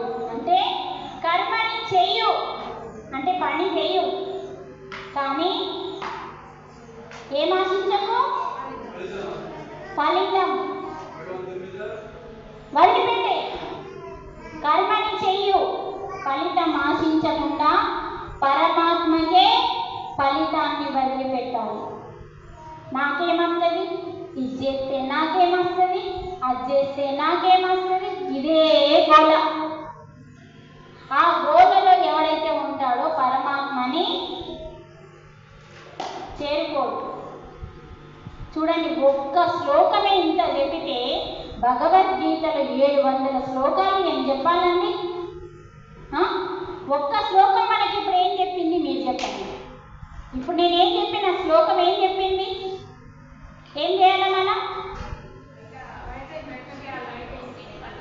Very good. బయట ఉన్న విషయాలన్నింటిని విని అదే వదిలేయాలి. తర్వాత లోపలికి తీసుకోవాలి. తర్వాత ఏం చెప్తుండు? మీ ధ్యాసనంతా ఎక్కడ నిలుపమన్నాడు? బ్రుగిటి మధ్యలో. ఇక్కడనే ఎందుకు నిలిపాలో తిన్నాక చెప్తా. అది కూడా అవసరమే కదా. మరి ఇక్కడ ఎందుకు నిలిపాలి, ఇక్కడ ఎందుకు నిలిపద్దు, ఇక్కడ ఎందుకు నిలిపద్దు, ఇక్కడ ఇవన్నీ క్వశ్చన్లు ఉంటాయి మీ అంతరంగంలో. ఇక్కడనే ఎందుకు నిలిపాలో తెలుసుకుందాం తిన్నాక. మరి ఇక్కడనే ఎందుకు పెట్టమన్నాడు భగవంతుడు? నీ ధ్యాసనంతా ఇందులో చూడండి. కాన్సన్ట్రేషన్ ఉన్నవాళ్ళు, శ్రద్ధ ఉన్నవాళ్ళు, పట్టుదల ఉన్నవాళ్ళు భగవద్గీతని చూడండి. ఇక్కడ ఏం చెప్తుండో? నీ ధ్యాసని బ్రుగిటి మధ్యలో నిలిపి నీ ముక్కు రంధ్రాలలో ప్రవహిస్తున్న ప్రాణాన్ని అపానాన్ని ఒక్కటి చెయ్యు. దాని మీద ధ్యాస పెట్టి ఒక్కటి చెయ్యు. అప్పుడు నీకు ఈ బ్రహ్మరంధ్రం ఓపెన్ అయి విశ్వశక్తి వస్తుంది. ఆ ముచ్చట్లు నీకు అక్కర్లేవని ఆ స్థితికి వస్తావు అంటున్నాడు. ఓకే, ఈ శ్లోకం అర్థమైంది. మరి పాటిస్తారా? ఏం చేయాలా? అమ్మలక్కర్ల ముచ్చట్లన్నీ వింటే వింటిరి కానీ తెచ్చుకోవద్దు. తెచ్చుకోగా మన ధ్యాసనంతా బ్రుగిటి మధ్యలో నిలిపి ధ్యానం చేస్తే ఆ ముచ్చట్లు మనకు వినాలని అనిపించని స్థితికి మనం వస్తామని చెప్తున్నాము. ఎంత ఎంత గొప్పగా ఉందో చూడండి ఒక్క శ్లోకం. భగవద్గీతకి, భగవద్గీతకి, ఓకే, భగవానునికి, శ్రీకృష్ణ భగవానునికి, మల్లాపూర్ మాస్టర్లందరికీ. Okay, break. ఓకే, జ్ఞాన ప్రసాదం తీసుకుందాము. జ్ఞాన ప్రసాదం తీసుకున్న తర్వాత ఇంకా చాలా శ్లోకాల గురించి పరమాత్మ మనకే చెప్తున్నాడు. విందాము, విని తరిద్దాము, సత్య మార్గంలో నడుద్దాం. Okay, thank you very much. ఇప్పుడు అందరు ప్రసాదం తీసుకోండి, ఎంత కావాలో అంతే తీసుకోండి. ఒక్క మెతుకు కూడా వేస్ట్ చేసే హక్కు మనకి లేదు. Okay, thank you.